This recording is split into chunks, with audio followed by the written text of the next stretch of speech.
Channel Punjabi ਦੇਖ ਰਹੇ ਦਰਸ਼ਕਾਂ ਦਾ ਪ੍ਰੋਗਰਾਮ ਫਰੰਟ ਲਾਈਨ ਵਿੱਚ ਬਹੁਤ-ਬਹੁਤ ਸਵਾਗਤ। ਦੋਸਤੋ ਹਾਜ਼ਰ ਹਾਂ ਅੱਜ ਦੇ ਕੁਝ ਮਸਲੇ, ਅੱਜ ਦੀਆਂ ਕੁਝ ਗੱਲਾਂ ਬਾਤਾਂ ਤੁਹਾਡੇ ਨਾਲ ਸਾਂਝੀਆਂ ਕਰਨ ਦੇ ਲਈ। ਅੱਜ ਜਿਨ੍ਹਾਂ ਮਸਲਿਆਂ ਦੇ ਉੱਤੇ ਕੈਨੇਡਾ ਦੇ ਵਿੱਚ ਗੱਲਬਾਤ ਹੁੰਦੀ ਰਹੀ ਹੈ, ਸਾਡੀਆਂ ਅਖਬਾਰਾਂ ਦੇ ਵਿੱਚ ਸੁਰਖੀਆਂ ਬਣੀਆਂ, ਉਹ ਤੁਹਾਡੇ ਨਾਲ ਰੋਜ਼ਾਨਾ ਅਸੀਂ ਇਸ ਪ੍ਰੋਗਰਾਮ ਦੇ ਵਿੱਚ ਸਾਂਝੀਆਂ ਕਰਦੇ ਹਾਂ। ਅੱਜ ਕੁਝ ਜਿਹੜੇ ਮੁੱਦੇ ਨੇ ਜਿਨ੍ਹਾਂ ਦੇ ਵਿੱਚ ਇੱਕ ਤਾਂ ਬ੍ਰਿਟਿਸ਼ ਕੋਲੰਬੀਆ ਦੇ ਵਿੱਚ ਚੌਥੀ ਵੈਕਸੀਨ ਦੀ ਡੋਜ਼ ਬਾਰੇ ਅਨਾਊਂਸਮੈਂਟ ਹੋ ਚੁੱਕੀ ਹੈ। ਉਹਦੇ ਤੋਂ ਬਾਅਦ ਲੋਕਾਂ ਦਾ ਕੀ ਰਿਐਕਸ਼ਨ ਆ, ਲੋਕ ਕਿੱਦਾਂ ਸੋਚਦੇ ਆ, ਇਹਦੇ ਬਾਰੇ ਗੱਲਬਾਤ ਕਰਾਂਗੇ। ਵੈਨਕੂਵਰ ਦੇ ਵਿੱਚ ਐਕਸੀਡੈਂਟ ਹੋਇਆ ਤੇ ਜਿਹਨੇ ਐਕਸੀਡੈਂਟ ਕੀਤਾ ਉਹ ਸਰੀ ਦਾ ਭਗੌੜਾ ਸੀ, ਕਿੰਨੇ ਉੱਤੇ ਚਾਰਜਸ ਸੀਗੇ, ਉਹਦੇ ਬਾਰੇ ਗੱਲਬਾਤ ਕਰਾਂਗੇ। ਵਾਰਦਾਤ ਕਿੱਦਾਂ ਹੋਈ ਆ। ਕੈਨੇਡਾ ਦੇ ਵਿੱਚ ਠੱਗਾਂ ਤੋਂ ਲੋਕ ਬਹੁਤ ਪਰੇਸ਼ਾਨ ਨੇ, ਨਿੱਤ ਠੱਗੀਆਂ ਮਾਰ ਰਹੇ ਨੇ ਤੇ ਔਰ ਕਿੰਨੀ ਮਨੀ ਜਿਹੜੀ ਉਹ ਲੈ ਜਾਂਦੇ ਨੇ ਧੋਖੇ ਦੇ ਨਾਲ, ਇਹ ਕੌਣ ਨੇ, ਇਹਦੇ ਬਾਰੇ ਵੀ ਗੱਲਬਾਤ ਕਰਾਂਗੇ। ਰੂਸ ਯੂਕਰੇਨ ਯੁੱਧ ਰੋਜ਼ਾਨਾ ਦੀ ਤਰ੍ਹਾਂ ਆਪਾਂ ਉਹਦੇ 'ਚ ਵੀ ਗੱਲਬਾਤ ਕਰਾਂਗੇ ਕਿ ਕੀ ਅੱਜ ਉਹਦੇ ਵਿੱਚ ਹੋਇਆ ਤੇ ਅੱਗੇ ਕਦੋਂ ਕੁ ਤੱਕ ਇਹਦੇ ਖਤਮ ਹੋਣ ਦੀ ਆਸ ਆ। ਤੇ ਹੰਬਲਟ ਦੁਖਾਂਤ ਇੱਕ ਵਾਪਰਿਆ ਸੀ, ਤੁਹਾਨੂੰ ਯਾਦ ਹੋਊਗਾ, ਟਰੱਕ ਡਰਾਈਵਰ ਨੇ ਜਸਕੀਰਤ ਸਿੰਘ ਸਿੱਧੂ ਦੇ ਕੋਲੋਂ ਐਕਸੀਡੈਂਟ ਹੋਇਆ ਸੀ, ਉਹਦੀ ਯਾਦਗਾਰ ਹੁਣ ਬਣ ਰਹੀ ਆ ਸਸਕਾਚਵਨ ਦੇ ਵਿੱਚ। ਤੇ ਉਸ ਮਾਮਲੇ ਦੇ ਵਿੱਚ ਕੀ ਅਪਡੇਟ ਆ, ਉਹਦੇ ਬਾਰੇ ਕੀ ਇਸ ਵੇਲੇ ਕਿਉਂ ਡਿਲੇ ਹੋ ਰਹੀ ਆ, ਉਹ ਵੀ ਤੁਹਾਡੇ ਨਾਲ ਗੱਲਬਾਤ ਸਾਂਝੀ ਕਰਾਂਗੇ। ਸਭ ਤੋਂ ਪਹਿਲਾਂ ਕੋਵਿਡ ਦੀ ਚੌਥੀ ਡੋਜ਼ ਬਾਰੇ। ਜਿੱਦਾਂ ਕੋਵਿਡ ਆਇਆ ਸੀ, ਇਹਦੇ ਤੋਂ ਬਾਅਦ ਵੈਕਸੀਨ ਬਣੀ ਸੀ, ਵੈਕਸੀਨ ਤੋਂ ਬਾਅਦ ਫਿਰ ਇਹਦੀਆਂ ਵੱਖ-ਵੱਖ ਤਰੀਕੇ ਦੇ ਨਾਲ ਡੋਜ਼ਸ ਆਈਆਂ ਸੀ, 2 ਆਈਆਂ ਸੀ, ਫਿਰ ਕਹਿੰਦੇ ਸੀ ਬੂਸਟਰ ਸ਼ਾਟ ਲੱਗੂਗਾ ਤੇ ਹੁਣ ਇਹਦੀ ਚੌਥੀ ਡੋਜ਼। ਗੱਲਬਾਤ ਬਹੁਤ ਲੰਬੇ ਸਮੇਂ ਤੋਂ ਚੱਲ ਰਹੀ ਸੀ ਤੇ ਹੁਣ ਜਦੋਂ ਅਨਾਊਂਸਮੈਂਟ ਹੋਈ ਹੈ ਕਿ ਕੋਵਿਡ-19 ਦਾ ਬੂਸਟਰ ਸ਼ਾਟ ਆਉਣ ਵਾਲੇ ਦਿਨਾਂ ਦੇ ਵਿੱਚ ਬ੍ਰਿਟਿਸ਼ ਕੋਲੰਬੀਆ ਦੇ ਵਿੱਚ ਲੱਗਣਾ ਸ਼ੁਰੂ ਹੋ ਜਾਊਗਾ, ਖਾਸ ਕਰ ਸੀਨੀਅਰਸ ਨੂੰ, ਜਿਹੜੇ ਬਜ਼ੁਰਗ ਨੇ ਉਹਨਾਂ ਨੂੰ। ਤੇ ਇਹਦੇ ਤੋਂ ਬਾਅਦ ਇਹ ਪਤਾ ਲੱਗ ਰਿਹਾ ਕਿ ਉਹਨਾਂ ਬਜ਼ੁਰਗਾਂ ਦੇ ਵਿੱਚ ਕੋਈ ਵੀ ਹੈਜ਼ੀਟੇਸ਼ਨ ਨਹੀਂ ਹੈ ਇਹਨੂੰ ਲੈ ਕੇ ਕਿ ਅਸੀਂ ਬੂਸਟਰ ਸ਼ਾਟ ਲਵਾਉਣਾ ਜਾਂ ਨਹੀਂ ਲਵਾਉਣਾ। ਕਈ ਵਾਰੀ ਲੋਕਾਂ ਨੇ ਇਹ ਸੋਚ ਲਿਆ ਸੀ ਕਿ ਇੱਕ ਡੋਜ਼ ਹੀ ਕਾਫੀ ਹੈ, ਇਹਦੇ ਤੋਂ ਬਾਅਦ ਲੋਕਾਂ ਨੇ ਦੂਜੀ ਡੋਜ਼ ਬਾਰੇ ਕੁਝ ਹੈਜ਼ੀਟੇਟ ਹੋਏ ਸੀ। ਕਈ ਇਹਦੇ ਵੈਕਸੀਨਸ ਦੀਆਂ ਕਿਸਮਾਂ ਦਾ ਫਰਕ ਸੀਗਾ ਕਿ ਕਿਹੜੀ ਲੱਗਣੀ ਆ, ਉਹ ਸਾਰੀਆਂ ਗੱਲਾਂ ਸਾਫ਼ ਹੋ ਚੁੱਕੀਆਂ। ਤੇ ਹੁਣ ਇਹਦੀ ਅਨਾਊਂਸਮੈਂਟ ਤੋਂ ਬਾਅਦ ਬ੍ਰਿਟਿਸ਼ ਕੋਲੰਬੀਆ ਦੇ ਵਿੱਚ ਰਹਿਣ ਵਾਲੇ ਬਜ਼ੁਰਗ ਕਹਿ ਰਹੇ ਆ ਕਿ ਸਾਨੂੰ ਕੋਈ ਇਤਰਾਜ਼ ਨਹੀਂ ਆ ਤੇ ਅਸੀਂ ਇਸ ਚੀਜ਼ ਨੂੰ ਉਡੀਕ ਰਹੇ ਹਾਂ ਕਿ ਕਦੋਂ ਸਾਡੇ ਬੂਸਟਰ ਡੋਜ਼, ਜਿਹੜੀ ਚੌਥੀ ਡੋਜ਼ ਆ ਵੈਕਸੀਨ ਦੀ, ਜਾਣੀ ਕਿ ਸੈਕੰਡ ਬੂਸਟਰ ਆ, ਉਹ ਲੱਗੇ। 2 ਡੋਜ਼ ਪਹਿਲਾਂ ਲੱਗਣੀਆਂ ਸੀ ਜਿਹੜੀਆਂ ਰੈਗੂਲਰ, ਫਿਰ ਇੱਕ ਬੂਸਟਰ ਲੱਗੀ ਸੀ ਤੇ ਹੁਣ ਇਹ ਦੂਜੀ ਬੂਸਟਰ ਆ। Council of senior citizens organisation of British Columbia ਦੀ ਪ੍ਰੈਜ਼ੀਡੈਂਟ ਨੇ ਇਹ ਗੱਲਬਾਤ ਦੱਸੀ ਆ ਕਿ ਉਹ ਇਸ ਇਨਵੀਟੇਸ਼ਨ ਦੇ ਲਈ ਉਡੀਕ ਰਹੇ ਨੇ ਕਿ ਕਦੋਂ ਇਹਨੂੰ ਬੁੱਕ ਕੀਤਾ ਜਾਂਦਾ ਤੇ 70 ਸਾਲ ਤੋਂ ਉੱਪਰ ਵਾਲੇ ਲੋਕ ਹੁਣ ਚੌਥੀ ਡੋਜ਼ ਲਵਾ ਸਕਦੇ ਆ। ਬਹੁਤ ਸਾਰੇ ਬਜ਼ੁਰਗ ਇਹ ਕਹਿੰਦੇ ਕਿ ਸਾਡੇ ਬੱਚੇ ਸਾਡੇ ਬਾਰੇ ਵਰੀਡ ਨੇ ਕਿ ਕੋਈ ਇਹਦੇ ਨਾਲ ਦੁਬਾਰਾ ਕੋਵਿਡ ਨਾ ਹੋ ਜਾਵੇ। ਤੇ ਇਹਦੇ ਨਾਲ ਇੱਕ ਉਹਨਾਂ ਨੂੰ ਵੀ ਸੁੱਖ ਦਾ ਸਾਹ ਆਇਆ ਜਦੋਂ ਅਨਾਊਂਸਮੈਂਟ ਹੋਈ ਆ ਕਿ 70 ਸਾਲ ਤੋਂ ਉੱਪਰ ਵਾਲੇ ਲੋਕਾਂ ਦੇ ਹੁਣ ਵੈਕਸੀਨ ਲੱਗ ਜਾਣੀ ਆ। ਇਸ ਵਾਇਰਸ ਤੋਂ ਸਾਰੇ ਲੋਕ ਡਰੇ ਆ। ਇਸੇ ਤਰ੍ਹਾਂ ਹੀ ਜਿਹੜੇ ਬਜ਼ੁਰਗ ਨੇ ਉਹਨਾਂ ਤੋਂ ਇਲਾਵਾ ਪ੍ਰੋਵਿੰਸ ਨੇ ਇਹ ਵੀ ਅਨਾਊਂਸਮੈਂਟ ਕੀਤੀ ਆ ਜਿਹੜੇ ਲੌਂਗ ਟਰਮ ਕੇਅਰ ਹੋਮਸ ਤੇ ਇੰਡੀਜੀਨੀਅਸ ਲੋਕ ਨੇ, ਉਹਨਾਂ ਦੇ ਵਿੱਚ ਜਿਹੜੇ 55 ਜਾਂ ਉਹਦੇ ਤੋਂ ਉੱਪਰ ਵਾਲੇ ਲੋਕ, ਉਹਨਾਂ ਦੇ ਵੀ ਇਹ ਵੈਕਸੀਨ ਲੱਗੂਗੀ। ਤੇ ਜਿਹੜੇ ਖਾਸ ਕਰ ਕੁਝ ਵਲਨੈਰੇਬਲ ਨੇ, ਕੁਝ ਖਾਸ ਕੇਸਿਸ ਦੇ ਵਿੱਚ ਜਿਨ੍ਹਾਂ ਨੂੰ ਲੱਗਦਾ ਹੈ ਕਿ ਇਹਨਾਂ ਨੂੰ ਜਲਦੀ ਵਾਇਰਸ ਫੜ ਸਕਦਾ ਹੈ, ਜਲਦੀ ਬਿਮਾਰੀ ਲੱਗ ਸਕਦੀ ਹੈ, ਜਲਦੀ ਕੋਵਿਡ-19 ਹੋ ਸਕਦਾ, ਉਹਨਾਂ ਨੂੰ ਵੀ ਇਹ ਵੈਕਸੀਨ ਲੱਗਣ ਦੀ ਗੱਲਬਾਤ ਚੱਲ ਰਹੀ ਆ। BC ਕੇਅਰ ਪ੍ਰੋਵਾਈਡਰ ਐਸੋਸੀਏਸ਼ਨ ਦੀ ਜਿਹੜੇ CEO ਨੇ ਟੈਰੀ ਲੇਕ, ਉਹ ਇਸ ਗੱਲ ਦੇ ਆਲੋਚਨਾ ਕਰ ਰਹੇ ਸੀ ਕਿ ਕਿਉਂ ਇਹਦੇ ਵਿੱਚ ਦੇਰੀ ਕੀਤੀ ਜਾ ਰਹੀ ਹੈ, ਕਿ ਜਲਦੀ ਸਾਨੂੰ ਇਸ ਫੋਰਥ ਜਿਹੜੀ ਸ਼ਾਟ ਵੱਲੋਂ ਜਾਣਾ ਚਾਹੀਦਾ, ਜਿਹੜੀ ਹਾਈ ਰਿਸਕ ਪਾਪੂਲੇਸ਼ਨ ਆ, ਇਹ ਤੋਂ ਪਹਿਲਾਂ ਕਿ ਉਹਨਾਂ, ਕਿਉਂਕਿ ਜਦੋਂ ਵੀ ਇਹ ਨੁਕਸਾਨ ਹੋਇਆ ਕੋਵਿਡ ਦਾ, ਸਭ ਤੋਂ ਵੱਧ ਨੁਕਸਾਨ ਬਜ਼ੁਰਗਾਂ ਦਾ ਹੋਇਆ ਜਾਂ ਲੌਂਗ ਟਰਮ ਕੇਅਰ ਹੋਮਸ ਦੇ ਵਿੱਚ ਹੋਇਆ। ਜਿੰਨੀਆਂ ਮੌਤਾਂ ਹੋਈਆਂ ਸਾਡੇ ਕੈਨੇਡਾ ਜਾਂ ਬ੍ਰਿਟਿਸ਼ ਕੋਲੰਬੀਆ ਦੇ ਵਿੱਚ, ਉਹਨਾਂ ਮੌਤਾਂ ਦੇ ਵਿੱਚ ਵੱਡੀ ਗਿਣਤੀ ਇਹਨਾਂ ਬਜ਼ੁਰਗਾਂ ਦੀ ਸੀਗੀ, ਔਰ ਉਹ ਵੀ ਖਾਸ ਕਰ ਜਿਹੜੇ ਇਹਨਾਂ ਕੇਅਰ ਹੋਮਸ ਦੇ ਵਿੱਚ ਰਹਿ ਰਹੇ ਸੀਗੇ। ਉਸ ਤੋਂ ਬਾਅਦ ਉੱਥੇ ਜਿੱਦਾਂ ਦੀ ਹਾਲਤ ਸੀਗੀ, ਉਹਨਾਂ ਬਾਰੇ ਖਾਸ ਚਿੰਤਾ ਜਿਹੜੀ ਪ੍ਰਗਟ ਕੀਤੀ ਜਾ ਰਹੀ ਸੀ। ਤੇ ਹੁਣ ਜਦੋਂ ਇਹ ਅਨਾਊਂਸਮੈਂਟ ਹੋਈ ਆ ਤਾਂ ਉਹਨਾਂ ਦੇ ਵਿੱਚ ਕਾਫੀ ਇਸ ਗੱਲ ਦੀ ਖੁਸ਼ੀ ਵੀ ਆ, ਔਰ ਇਹ ਵੀ ਜਿਹੜੀਆਂ ਕੀਤਾ ਜਾ ਰਿਹਾ ਕਿ ਇਹਨੂੰ ਕਿਹੜੇ ਤਰੀਕੇ ਦੇ ਨਾਲ ਲਾਉਣਾ ਆ ਤੇ ਸਹੀ ਤਰੀਕੇ ਦੇ ਨਾਲ ਇਹ ਉੱਥੇ ਤੱਕ ਪਹੁੰਚਦੀ ਆ। ਇਮਿਊਨਿਟੀ ਸਾਡੀ ਇਹਦੇ ਨਾਲ ਕੁਦਰਤੀ ਤੌਰ ਦੇ ਉੱਤੇ ਹੋਰ ਜ਼ਿਆਦਾ ਵਧੂਗੀ। ਪਹਿਲਾਂ ਜੇ ਹੁਣ ਕੋਵਿਡ ਨੂੰ, ਜਿਹੜਾ ਕੋਵਿਡ ਦਾ ਸਾਰਾ ਇਹ ਖਤਮ ਹੋ ਰਿਹਾ ਤਾਂ ਇਹਦਾ ਸਭ ਤੋਂ ਵੱਡੀ ਜਿਹੜਾ ਕ੍ਰੈਡਿਟ ਆ ਉਹ ਵੈਕਸੀਨ ਨੂੰ ਹੀ ਜਾਂਦਾ। ਜਿਹੜੀ national advisory committee on immunisation ਆ, ਨਾਸੀ, ਕੈਨੇਡਾ ਦੇ ਵਿੱਚ, ਉਹਨੇ ਮੰਗਲਵਾਰ ਨੂੰ ਸੈਕੰਡ ਬੂਸਟਰ ਡੋਜ਼ ਕਿਹਾ ਸੀ ਕਿ 6 ਮਹੀਨੇ ਜਦੋਂ ਜਿਹੜਾ ਬੂਸਟਰ ਸ਼ਾਟ ਪਹਿਲਾਂ ਲੱਗ ਚੁੱਕਿਆ, ਭਾਵ ਤੀਜੀ ਵੈਕਸੀਨ ਲੱਗ ਚੁੱਕੀ ਆ, ਉਹਦੇ ਤੋਂ 6 ਮਹੀਨੇ ਬਾਅਦ ਚੌਥੀ ਵੈਕਸੀਨ ਲੱਗੂਗੀ। ਤੇ ਜਿਹੜੇ 80 ਸਾਲ ਤੇ ਉਹਦੇ ਤੋਂ ਜ਼ਿਆਦਾ ਉਹਨਾਂ ਨੂੰ ਪ੍ਰਾਇਓਰਟਾਈਜ਼ ਕੀਤਾ ਗਿਆ ਸੀ। ਪ੍ਰੋਵਿੰਸ ਦੇ ਜਿਹੜੇ ਟੈਰੀਟਰੀਜ਼ ਨੇ ਉਹ ਆਪਣੇ ਪੱਧਰ ਦੇ ਉੱਤੇ ਇਹਦੀ ਸ਼ੁਰੂਆਤ ਕਰ ਸਕਦੇ ਆ। ਭਾਵੇਂ ਇਹ ਸਾਰੇ ਕੁਛ ਦੇ ਬਾਵਜੂਦ ਜਿਹੜੇ 81% BC ਦੇ ਵਿੱਚ ਸੀਨੀਅਰ 70 ਸਾਲ ਤੋਂ ਉੱਪਰ ਵਾਲੇ ਨੇ, ਉਹਨਾਂ ਨੇ ਤੀਜਾ ਸ਼ਾਟ ਲਵਾ ਲਿਆ। ਬਹੁਤ ਵੱਡੀ ਗਿਣਤੀ ਆ ਇਹ, 81% ਬਜ਼ੁਰਗਾਂ ਦੇ ਤੀਜਾ ਸ਼ਾਟ ਲੱਗ ਚੁੱਕਿਆ ਜਿਹੜੇ 70 ਸਾਲ ਤੋਂ ਉੱਪਰ ਵਾਲੇ ਨੇ। ਤੇ ਜਦੋਂ ਕਿ ਪ੍ਰੋਵਿੰਸ ਦੀ ਐਵਰੇਜ ਉਹ 52% ਆ। ਇਹ ਵੀ ਇੱਥੇ ਦੱਸਿਆ ਜਾ ਰਿਹਾ ਕਿ ਇਹਦੇ ਨਾਲ ਕਾਫੀ ਜ਼ਿਆਦਾ ਲੋਕਾਂ ਨੂੰ ਡਰ ਹੁਣ ਹਟ ਗਿਆ ਆ ਤੇ ਲੋਕ ਇਹਦੇ ਨਾਲ ਆਪਣੇ ਆਪ ਨੂੰ ਸੇਫ ਸਮਝਦੇ ਆ ਕਿ ਜਿੰਨੀ ਜਲਦੀ ਇਹ ਸਾਡੇ ਲੱਗ ਜਾਂਦੀ ਆ ਉਨੀ ਜਲਦੀ ਅਸੀਂ ਇਹਦੇ ਤੋਂ ਹੋਰ ਜ਼ਿਆਦਾ ਸਾਡੇ ਵਿੱਚ ਬਚਾਅ ਹੋਊਗਾ। ਇੱਥੇ ਇਹ ਵੀ ਵਰਣਨਯੋਗ ਆ ਕਿ ਬ੍ਰਿਟਿਸ਼ ਕੋਲੰਬੀਆ ਦੇ ਵਿੱਚ ਜਿਹੜਾ ਵੈਕਸੀਨ ਕਾਰਡ ਪ੍ਰੋਗਰਾਮ ਆ ਇਹ ਇਸ ਸ਼ੁੱਕਰਵਾਰ ਨੂੰ ਖਤਮ ਹੋ ਜਾਣਾ, ਪਰ ਬਹੁਤ ਸਾਰੇ ਸੀਨੀਅਰ ਹਜੇ ਵੀ ਕਹਿੰਦੇ ਆ ਕਿ ਅਸੀਂ ਸੋਸ਼ਲ ਸੈਟਿੰਗਸ ਦੇ ਵਿੱਚ ਖਾਸ ਕਰ ਹੌਸਪਿਟਲਾਈਜੇਸ਼ਨ ਦੇ ਵਿੱਚ ਅਸੀਂ ਇਹਦਾ ਖਿਆਲ ਰੱਖਾਂਗੇ ਕਿ ਮਾਸਕ ਪਾ ਕੇ ਰੱਖਾਂਗੇ ਜਾਂ ਦੂਜੀਆਂ ਚੀਜ਼ਾਂ ਦਾ, ਭਾਵੇਂ ਕਿ ਜਿਹੜਾ ਪ੍ਰੋਵਿੰਸ ਆ ਉਹਦੇ ਵੱਲੋਂ ਇਹ ਸਾਰੇ ਕੁਝ ਨੂੰ ਖਤਮ ਕਰਨ ਦਾ ਐਲਾਨ ਕੀਤਾ ਜਾ ਚੁੱਕਿਆ। ਸੋ ਹੁਣ ਹੌਲੀ ਹੌਲੀ ਸਾਰਾ ਕੁਝ ਠੀਕ ਠਾਕ ਹੋ ਰਿਹਾ ਤੇ ਚੌਥੀ ਵੈਕਸੀਨ ਜਾਣੀ ਕਿ ਦੂਜੀ ਬੂਸਟਰ ਲੱਗਣ ਦੀ ਖਬਰ ਦੇ ਨਾਲ ਬ੍ਰਿਟਿਸ਼ ਕੋਲੰਬੀਆ ਦੇ ਵਿੱਚ ਰਹਿਣ ਵਾਲੇ ਬਜ਼ੁਰਗਾਂ ਦੇ ਵਿੱਚ ਇੱਕ ਤਸੱਲੀ ਹੈ, ਇੱਕ ਖੁਸ਼ੀ ਹੈ ਤੇ ਉਹ ਵੈਕਸੀਨ ਲਵਾਉਣ ਦੇ ਲਈ ਤਿਆਰ ਨੇ। ਵੈਨਕੂਵਰ ਦੇ ਵਿੱਚ ਇੱਕ ਹਾਦਸਾ ਵਾਪਰਿਆ ਤੇ ਹਾਦਸੇ ਦਾ ਕਾਰਨ ਦੱਸਿਆ ਜਾ ਰਿਹਾ ਇੱਕ 29 ਸਾਲਾਂ ਦਾ ਨੌਜਵਾਨ ਜਿਹੜਾ ਸਰੀ ਦਾ ਰਹਿਣ ਵਾਲਾ ਆ ਤੇ ਪੁਲਿਸ ਉਹਨੂੰ ਪਹਿਲਾਂ ਤੋਂ ਹੀ ਲੱਭ ਰਹੀ ਸੀ। ਜਦੋਂ 3 ਕਾਰਾਂ ਦਾ ਕ੍ਰੈਸ਼ ਹੋਇਆ ਇੱਥੇ, ਉਹ ਜਦੋਂ ਬਚ ਕੇ ਭੱਜਣ ਦੀ ਕੋਸ਼ਿਸ਼ ਕਰ ਰਿਹਾ ਸੀ 10 ਕੈਨੇਡਾ ਵਾਈਡ ਵਾਰੰਟ ਨੇ ਇਹਦੇ ਖਿਲਾਫ ਉਹਨੂੰ ਗ੍ਰਿਫਤਾਰ ਕਰ ਲਿਆ ਤੇ ਗ੍ਰਿਫਤਾਰ ਕਰਨ ਤੋਂ ਬਾਅਦ ਪਤਾ ਲੱਗਿਆ ਵੀ ਇਹ ਪਹਿਲਾਂ ਹੀ ਭਗੌੜਾ ਆ, ਪੁਲਿਸ ਇਹਨੂੰ ਲੱਭ ਰਹੀ ਆ, ਉਹਨੂੰ ਅਰੈਸਟ ਕਰ ਲਿਆ। ਉਹ ਜਿਹੜਾ ਆ ਇਹ ਦੂਰ ਜਾਣ ਦੀ ਕੋਸ਼ਿਸ਼ ਕਰ ਰਿਹਾ ਸੀ ਮੇਨ ਸਟਰੀਟ ਤੇ ਟਰਮੀਨਲ ਐਵਨਿਊ ਦੇ ਉੱਤੇ ਵੈਨਕੂਵਰ ਦੇ ਵਿੱਚ। ਕੱਲ੍ਹ ਜਦੋਂ ਇਹ ਭੱਜ ਰਿਹਾ ਸੀ ਤਾਂ ਉਸ ਵੇਲੇ ਜਿਹੜਾ ਮਲਟੀ ਵਹੀਕਲ ਕ੍ਰੈਸ਼ ਹੈਗਾ, ਕਈ ਕਾਰਾਂ ਇੱਕ ਦੂਜੇ ਦੇ ਵਿੱਚ ਮਾਰ ਦਿੱਤੀਆਂ। ਕੁਬੈਕ ਸਟਰੀਟ ਤੇ ਈਸਟ 2nd ਐਵਨਿਊ ਦੇ ਇੰਟਰਸੈਕਸ਼ਨ ਦੇ ਉੱਤੇ ਇਹ ਐਕਸੀਡੈਂਟ ਹੋਇਆ। ਵੈਨਕੂਵਰ ਪੁਲਿਸ ਡਿਪਾਰਟਮੈਂਟ ਦੱਸਦੀ ਹੈ ਕਿ ਇਹ ਡਰਾਈਵਰ ਇਹਦੇ ਤੋਂ ਬਾਅਦ ਮੌਕੇ ਤੋਂ ਭੱਜ ਗਿਆ ਤੇ ਉਹਦੇ ਤੋਂ ਬਾਅਦ K9 ਦੀ ਹੈਲਪ ਦੇ ਨਾਲ ਇਹਨੂੰ ਗ੍ਰਿਫਤਾਰ ਕਰ ਲਿਆ ਗਿਆ। 15 ਪੁਲਿਸ ਤੇ ਐਮਰਜੈਂਸੀ ਕ੍ਰਿਊ ਉੱਥੇ ਸੀਨ ਦੇ ਉੱਤੇ ਪਹੁੰਚੇ ਕੁਬੈਕ ਤੇ ਈਸਟ 2nd ਐਵਨਿਊ ਦੇ ਉੱਤੇ 8 ਵਜੇ ਸ਼ਾਮ ਦੀ ਕੱਲ੍ਹ ਦੀ ਇਹ ਗੱਲਬਾਤ ਆ, ਜਦੋਂ ਇਹ ਇਵੈਂਚੁਅਲੀ ਇੱਕ ਸੈਲਫ ਸਟੋਰੇਜ ਬਿਲਡਿੰਗ ਸੀਗੀ, ਉਹਦੇ ਵਿੱਚ ਜਾ ਕੇ ਅਲਟੀਮੇਟਲੀ ਇਹ ਜਿਹੜਾ ਭਗੌੜਾ ਸੀਗਾ ਇਹ ਕ੍ਰੈਸ਼ ਕਰ ਗਿਆ ਸਾਊਥ ਈਸਟ ਕਾਰਨਰ ਦੇ ਉੱਤੇ ਤੇ 2 ਵਹੀਕਲ ਜਿਹੜੇ ਆ ਉੱਥੇ ਬਹੁਤ ਬੁਰੀ ਤਰ੍ਹਾਂ ਇਹਨੇ ਭੰਨ ਦਿੱਤੇ ਇੰਟਰਸੈਕਸ਼ਨ ਦੇ ਬਿਲਕੁਲ ਵਿਚਕਾਰ ਜਾ ਕੇ। ਪੁਲਿਸ ਦੱਸਦੀ ਹੈ ਕਿ ਡਰਾਈਵਰ ਜਿਹੜੇ ਦੂਜੇ ਵਹੀਕਲਸ ਦੇ ਨੇ ਉਹਨਾਂ ਨੂੰ ਹਸਪਤਾਲ ਲੈ ਕੇ ਗਏ ਆ। ਉਹਨਾਂ ਦੇ ਵਿੱਚ ਇੱਕ 34 ਸਾਲਾਂ ਦਾ, ਇੱਕ 30 ਸਾਲਾਂ ਦੀ ਔਰਤ ਆ। ਉਹਨਾਂ ਨੂੰ ਵੀ ਜਿਹੜੀਆਂ ਇੰਟਰਨਲ ਇੰਜਰੀਜ਼ ਲੱਗੀਆਂ, ਅੰਦਰੂਨੀ ਸੱਟਾਂ ਲੱਗੀਆਂ ਤੇ ਹਸਪਤਾਲ ਦੇ ਵਿੱਚ ਉਹਨਾਂ ਨੂੰ ਲੈ ਕੇ ਗਏ ਆ। ਇੱਕ ਔਰਤ 20 ਸਾਲਾਂ ਦੀ ਆ, ਉਹਦੇ ਥੋੜ੍ਹੀਆਂ ਜਿਹੀਆਂ ਘੱਟ ਸੀਰੀਅਸ ਉਹਦੀ ਹਾਲਤ ਆ, ਮਤਲਬ ਉਹ ਠੀਕ ਠਾਕ ਆ। ਇਹਨੂੰ ਬਾਅਦ ਦੇ ਵਿੱਚ ਜਿਹੜਾ ਇਹ ਮਾਰਨ ਵਾਲਾ ਸੀਗਾ, ਸਸਪੈਕਟ ਸੀਗਾ, ਇਹਨੂੰ ਵੀ ਹਸਪਤਾਲ ਦੇ ਵਿੱਚ ਲੈ ਕੇ ਗਏ ਆ ਤੇ ਉਹ ਤੋਂ ਬਾਅਦ ਇਹਨੂੰ ਪੁਲਿਸ ਨੇ ਜਿਹੜਾ ਫੜ ਲਿਆ। ਹੁਣ ਦੱਸਦੇ ਆ ਕਿ ਚਾਰਜ ਇਹਦੇ 'ਤੇ ਕਿਹੜੇ ਕਿਹੜੇ ਲਾਏ ਜਾਣੇ ਆ, ਉਹਦੇ ਬਾਰੇ ਬਾਅਦ ਦੇ ਵਿੱਚ ਸੂਚਨਾ ਆਉਣੀ ਆ।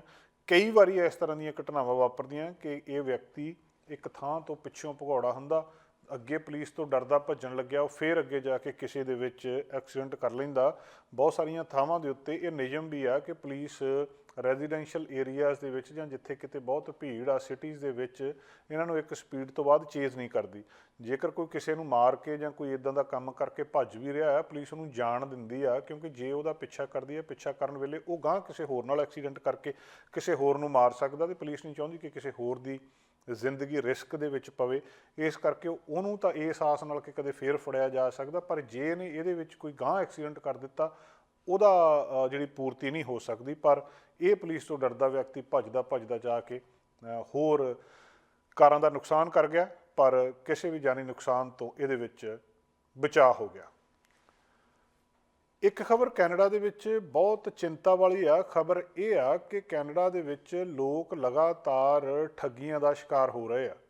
ਸ਼ਾਇਦ ਹੀ ਕੋਈ ਹੋਵੇ ਜਿਹਨੂੰ ਕਦੇ ਫੋਨ ਦੇ ਉੱਤੇ ਇੱਦਾਂ ਦੀ ਕਾਲ ਨਾ ਹੀ ਹੋਵੇ ਕਿ ਤੁਹਾਡਾ ਜੀ ਕ੍ਰੈਡਿਟ ਕਾਰਡ ਆ, ਤੁਹਾਡਾ ਆਹ ਜਾਣਕਾਰੀ ਆ, ਤੁਸੀਂ CRA ਦੇ ਮਨੀ ਦੇਣੀ ਆ, ਤੁਹਾਡਾ ਆਹ ਟੈਕਸ ਰਹਿੰਦਾ ਜਾਂ ਤੁਹਾਨੂੰ ਲਾਟਰੀ ਨਿਕਲ ਆਈ ਆ। ਕਈ ਵਾਰੀ ਦਿਨ ਦੇ ਵਿੱਚ ਕਈ ਵਾਰੀ ਤੁਹਾਡੀਆਂ ਫੋਨਾਂ ਦੇ ਉੱਤੇ ਇਹ ਫੋਨ ਆਉਂਦੇ ਆ ਤੇ ਇਹਨਾਂ ਵਿੱਚੋਂ ਬਹੁਤ ਸਾਰੇ ਲੋਕ ਫਸ ਜਾਂਦੇ ਆ। ਕਈ ਵਾਰੀ ਉਹ ਬਹੁਤ ਸਾਰੇ ਲੋਕ ਇਸ ਤਰ੍ਹਾਂ ਦੀਆਂ ਜਿਹੜੀਆਂ ਠੱਗੀਆਂ ਦੇ ਵਿੱਚ ਫਸੇ ਆ, ਜਿਹਦੇ ਵਿੱਚ ਫੋਨ ਕਰਨ ਵਾਲਾ ਇਹ ਕਹਿੰਦਾ ਕਿ ਮੈਂ ਫਲਾਣੇ ਡਿਪਾਰਟਮੈਂਟ ਤੋਂ ਬੋਲ ਰਿਹਾ ਤੇ ਤੁਹਾਡੇ ਇੰਨੀ ਮਨੀ ਉਹ ਕਰਦੇ ਆ, ਤੁਹਾਡੀ ਰਹਿੰਦੀ ਆ, ਤੁਸੀਂ ਜਾ ਕੇ ਫਲਾਣੀ ਬੈਂਕ ਦੇ ਵਿੱਚ ਹੁਣੇ ਡਿਪੋਜ਼ਿਟ ਕਰਾਓ, ਫੋਨ ਹੋਲਡ 'ਤੇ ਰੱਖੋ ਤੇ ਜੇ ਤੁਸੀਂ ਫੋਨ ਹੋਲਡ ਤੋਂ ਕੱਟ ਦਿੱਤਾ ਤਾਂ ਸੰਕਟ ਦੇ ਵਿੱਚ ਆ ਜਾਓਗੇ ਤੇ ਤੁਹਾਨੂੰ ਇਹ ਵੀ ਕਿਹਾ ਜਾਂਦਾ ਕਿ ਜਿਹੜੇ ਕੱਚੇ ਆ ਜਾਂ ਜਿਹੜੇ PR ਆ ਕਿ ਤੁਹਾਨੂੰ ਡਿਪੋਰਟ ਕਰ ਦਿੱਤਾ ਜਾਊਗਾ, ਤੁਹਾਡੇ ਤੇ ਆਹ ਚਾਰਜਸ ਲੱਗ ਜਾਣਗੇ। ਔਰ ਬਹੁਤ ਸਾਰੇ ਕੇਸਿਸ ਦੇ ਵਿੱਚ ਲੋਕਾਂ ਨੇ ਲੱਖਾਂ ਡਾਲਰ ਬੈਂਕਾਂ ਦੇ ਵਿੱਚ ਜਾ ਕੇ ਆਪ ਜਮ੍ਹਾਂ ਕਰਵਾ ਦਿੱਤਾ ਇਹਨਾਂ ਠੱਗਾਂ ਦੇ ਕਹਿਣ ਦੇ ਉੱਤੇ। ਬਾਵਜੂਦ ਇਸ ਗੱਲ ਦੇ ਸਰਕਾਰ ਵਾਰਨ ਕਰਦੀ ਆ, ਪੁਲਿਸ ਵਾਰਨ ਕਰਦੀ ਆ, ਇਹਨਾਂ ਤੋਂ ਬਚਾਅ ਅਜੇ ਤੱਕ ਨਹੀਂ ਹੋ ਰਿਹਾ। ਜਿਹੜਾ ਇਹ ਫਰਾਡ ਫਟੀਗ ਆ ਕਿ ਲੋਕ ਹੁਣ ਅੱਕ ਚੁੱਕੇ ਆ ਇਹਨਾਂ ਫੋਨ ਕਾਲਸ ਤੋਂ, ਜਿਹੜੇ ਦੱਸਦੇ ਆ ਕਿ ਅਸੀਂ ਕੈਨੇਡਾ ਰੈਵਨਿਊ ਏਜੰਸੀ ਤੋਂ ਬੋਲਦੇ ਹਾਂ, ਅਸੀਂ ਸਰਵਿਸ ਕੈਨੇਡਾ ਤੋਂ ਬੋਲਦੇ ਹਾਂ। ਕਿੰਨੀਆਂ ਜਿਹੜੀਆਂ ਏਜੰਸੀਜ਼ ਦੇ ਨਾਂ ਇੱਕ ਦੱਸੇ ਜਾਂਦੇ ਆ। ਇੱਕ ਸਰਵੇ ਕੀਤਾ ਕਿ ਆਖਿਰਕਾਰ ਕੀ ਇਹ ਤੁਹਾਨੂੰ ਸਾਨੂੰ ਹੀ ਕਾਲਾਂ ਆਉਂਦੀਆਂ ਜਾਂ ਕੈਨੇਡਾ ਦੇ ਵਿੱਚ ਅਸਲ ਦੇ ਵਿੱਚ ਇਹਦੀ ਹਾਲਤ ਕੀ ਹੈ, ਕਿੰਨੀਆਂ ਕੁ ਫੋਨ ਕਾਲਸ ਆ। ਸਰਵੇ ਦੇ ਵਿੱਚ ਇਹ ਦੱਸਿਆ 1700 ਅਡਲਟ ਨੂੰ ਉਹਨਾਂ ਨੇ ਪੂਰੇ ਦੇਸ਼ ਦੇ ਵਿੱਚ ਕ੍ਰਾਸ ਕੰਟਰੀ ਸਰਵੇ ਕੀਤਾ ਤੇ ਉਹਨਾਂ ਤੋਂ ਜਾਣਨ ਦੀ ਕੋਸ਼ਿਸ਼ ਕੀਤੀ ਕਿ ਤੁਹਾਡੇ ਨਾਲ ਅਸਲ ਦੇ ਵਿੱਚ ਵਾਪਰਦਾ ਕੀ ਆ, ਤੁਸੀਂ ਕਦੇ ਇਹਦਾ ਸ਼ਿਕਾਰ ਹੁੰਦੇ ਹੋ। 86% ਲੋਕਾਂ ਨੇ, ਮਤਲਬ 100 ਦੇ ਵਿੱਚੋਂ 86 ਕੈਨੇਡਾ 'ਚ ਰਹਿਣ ਵਾਲਿਆਂ ਨੂੰ ਇਹ ਦੱਸਦੇ ਆ ਕਿ ਸਾਨੂੰ ਇੱਦਾਂ ਦੀਆਂ ਕਾਲਸ ਆਉਂਦੀਆਂ ਤੇ ਅਸੀਂ ਸਾਡੇ ਨਾਲ ਠੱਗੀ ਮਾਰਨ ਦੀ ਕੋਸ਼ਿਸ਼ ਕੀਤੀ ਗਈ ਹੈ ਪਰ ਅਸੀਂ ਬਚ ਗਏ। ਬਹੁਤ ਜ਼ਿਆਦਾ ਵੱਡਾ ਨੰਬਰ ਆ, 86% ਲੋਕਾਂ ਦੇ ਨੂੰ ਫੋਨ ਕਾਲਸ ਆ ਰਹੇ। ਸਵਾਲ ਇੱਥੇ ਇਹ ਪੈਦਾ ਹੁੰਦਾ ਕਿ ਫਿਰ ਇਹਨਾਂ ਫੋਨ ਕਾਲਸ ਨੂੰ ਰੋਕਣ ਲਈ ਕੀਤਾ ਕੁਛ ਕਿਉਂ ਨਹੀਂ ਜਾਂਦਾ? ਕੀ ਕੀਤਾ ਵੀ ਜਾ ਸਕਦਾ ਜਾਂ ਨਹੀਂ ਕੀਤਾ ਜਾ ਸਕਦਾ? ਕਿੰਨੇ ਲੋਕ ਆ ਜਿਹੜੇ ਇਹਨਾਂ ਦੀ ਠੱਗੀ ਦਾ ਸ਼ਿਕਾਰ ਹੋ ਜਾਂਦੇ ਆ। ਹੁਣ ਜਦੋਂ ਸਭ ਤੋਂ ਚਿੰਤਾ ਵਾਲੀ ਗੱਲ ਇਹ ਆ ਕਿ ਜਿਹੜਾ ਇਨਟਰੈਕ ਆ ਜਿਹਨੇ ਸਰਵੇ ਕੀਤਾ ਕਿ 80% ਤੋਂ ਜ਼ਿਆਦਾ ਲੋਕਾਂ ਦਾ ਜਿਹੜਾ ਆਇਡੈਂਟੀਟੀ ਫਰਾਡ ਹੋਇਆ ਉਹਨਾਂ ਦੇ ਨਾਲ, ਜਿਹੜਾ ਕਿ ਸਭ ਤੋਂ ਵੱਧ ਕੰਸਰਨ ਵਾਲਾ। 50% ਰਿਸਪੋਂਡੈਂਟ ਇਹ ਦੱਸਦੇ ਆ ਕਿ ਉਹਨਾਂ ਦੀ ਪਰਸਨਲ ਇਨਫੋਰਮੇਸ਼ਨ ਰਿਸਕ ਦੇ ਉੱਤੇ ਆ। ਉਹਨਾਂ ਦੀ ਪਰਸਨਲ ਇਨਫੋਰਮੇਸ਼ਨ ਲੋਕਾਂ ਦੇ ਕੋਲ ਪਹਿਲਾਂ ਹੀ ਹੈਗੀ ਆ, ਚਾਹੇ ਤੁਹਾਡਾ ਕ੍ਰੈਡਿਟ ਕਾਰਡ ਆ, ਚਾਹੇ ਤੁਹਾਡਾ ਡੇਟ ਆਫ ਬਰਥ ਆ, ਤੇ ਚਾਹੇ ਤੁਹਾਡੇ ਘਰ ਦਾ ਐਡਰੈਸ ਆ। ਹੁਣ ਜਦੋਂ ਇਹ ਦੇਖਦੇ ਆ ਕਿ ਇਹਦੇ ਲਈ ਜ਼ਿੰਮੇਵਾਰ ਕੌਣ ਆ, ਉਹ ਤੁਹਾਡੀ ਇਨਫੋਰਮੇਸ਼ਨ ਲੈ ਕੇ ਕਿੱਥੋਂ ਜਾਂਦੇ ਆ, ਤੇ ਗੱਲ ਇੰਟਰੈਕਟ ਜਿਹੜੀ ਗੱਲ ਕਹਿ ਰਹੀ ਆ ਉਹ ਕਹਿੰਦੇ ਬੜੀ ਸਿੱਧੀ ਗੱਲ ਆ ਕਿ ਜਿਹੜੇ ਬਹੁਤ ਸਾਰੇ ਲੋਕ ਕੈਨੇਡਾ ਦੇ ਵਿੱਚ ਰਹਿਣ ਵਾਲੇ ਬਿਨਾਂ ਇਸ ਗੱਲ ਬਾਰੇ ਜਾਣਦੇ ਆ, ਮਤਲਬ ਅਨਨੋਇੰਗਲੀ ਆਪਣੀ ਪਰਸਨਲ ਇਨਫੋਰਮੇਸ਼ਨ ਦੇ ਰਹੇ ਆ ਸੋਸ਼ਲ ਮੀਡੀਆ ਦੇ ਰਾਹੀਂ ਜਾਂ ਗੇਮਿੰਗ ਦੇ ਰਾਹੀਂ, ਜਿਹੜੀਆਂ ਗੇਮਾਂ ਖੇਡਦੇ ਆ ਫੋਨ ਦੇ ਉੱਤੇ ਡਾਊਨਲੋਡ ਕਰਦੇ ਆ, ਜਾਂ ਐਂਟਰਟੇਨਮੈਂਟ ਐਪਲੀਕੇਸ਼ਨਸ ਦੇ ਰਾਹੀਂ ਫੋਨ ਦੇ ਉੱਤੇ ਜਿੰਨੀਆਂ ਐਪਸ ਡਾਊਨਲੋਡ ਕਰ ਰਹੇ ਹੋ ਉਹਨਾਂ ਦੇ ਉੱਤੇ ਤੁਸੀਂ ਆਪਣੀ ਇਨਫੋਰਮੇਸ਼ਨ ਦੇ ਰਹੇ ਹੋ, ਜਿਹੜੀ ਬਾਅਦ ਦੇ ਵਿੱਚ ਜਾ ਕੇ ਕਿਸੇ ਨਾ ਕਿਸੇ ਫਰਾਡ ਦਾ ਕਾਰਨ ਬਣਦੀ ਹੈ। ਜਾਂ ਆਨਲਾਈਨ ਮਾਰਕੀਟ ਪਲੇਸਿਸ ਨੇ ਜਿੱਥੋਂ ਬਹੁਤ ਸਾਰਾ ਸਮਾਨ ਵੇਚਿਆ ਜਾਂਦਾ, ਬਹੁਤ ਸਾਰਾ ਸਮਾਨ ਖਰੀਦਿਆ ਜਾਂਦਾ, ਜਾਂ ਈਵਨ ਈਮੇਲ ਦੇ ਜ਼ਰੀਏ ਵੀ ਇਹ ਲੋਕ ਆਪ ਬਹੁਤੀ ਇਨਫੋਰਮੇਸ਼ਨ ਪ੍ਰੋਵਾਈਡ ਕਰ ਰਹੇ ਆ, ਜਿਹਦਾ ਅਲਟੀਮੇਟਲੀ ਜਦੋਂ ਤੁਹਾਨੂੰ ਫੋਨ ਕਰ ਰਿਹਾ ਤੁਹਾਡੀ ਬਹੁਤੀ ਇਨਫੋਰਮੇਸ਼ਨ ਉਹਦੇ ਕੋਲੇ ਹੁੰਦੀ ਆ। ਜਦੋਂ ਤੁਹਾਡਾ ਡੇਟ ਆਫ ਬਰਥ, ਤੁਹਾਡਾ ਨਾਂ ਤੇ ਤੁਹਾਡਾ ਜਾਣਕਾਰੀ ਐਡਰੈਸ ਦੱਸ ਕੇ ਉਹ ਗੱਲ ਕਰ ਰਿਹਾ, ਤੁਸੀਂ ਜਿਹੜਾ ਇਸ ਗੱਲ ਦਾ ਯਕੀਨ ਕਰ ਲੈਂਦੇ ਆ ਕਿ ਇਹ ਲੈਜਿਟ ਆ, ਇਹ ਸਹੀ ਦੱਸ ਰਿਹਾ ਹੈ ਤੇ ਇਹ ਸਹੀ ਉਸ ਬੈਂਕ ਤੋਂ ਜਾਂ ਕਿਸੇ ਰੈਵਨਿਊ ਕੈਨੇਡਾ ਤੋਂ ਹੀ ਕਾਲ ਹੋਣੀ ਆ, ਤੇ ਬੰਦਾ ਇਸ ਚੱਕਰ ਦੇ ਵਿੱਚ ਫਸ ਜਾਂਦਾ।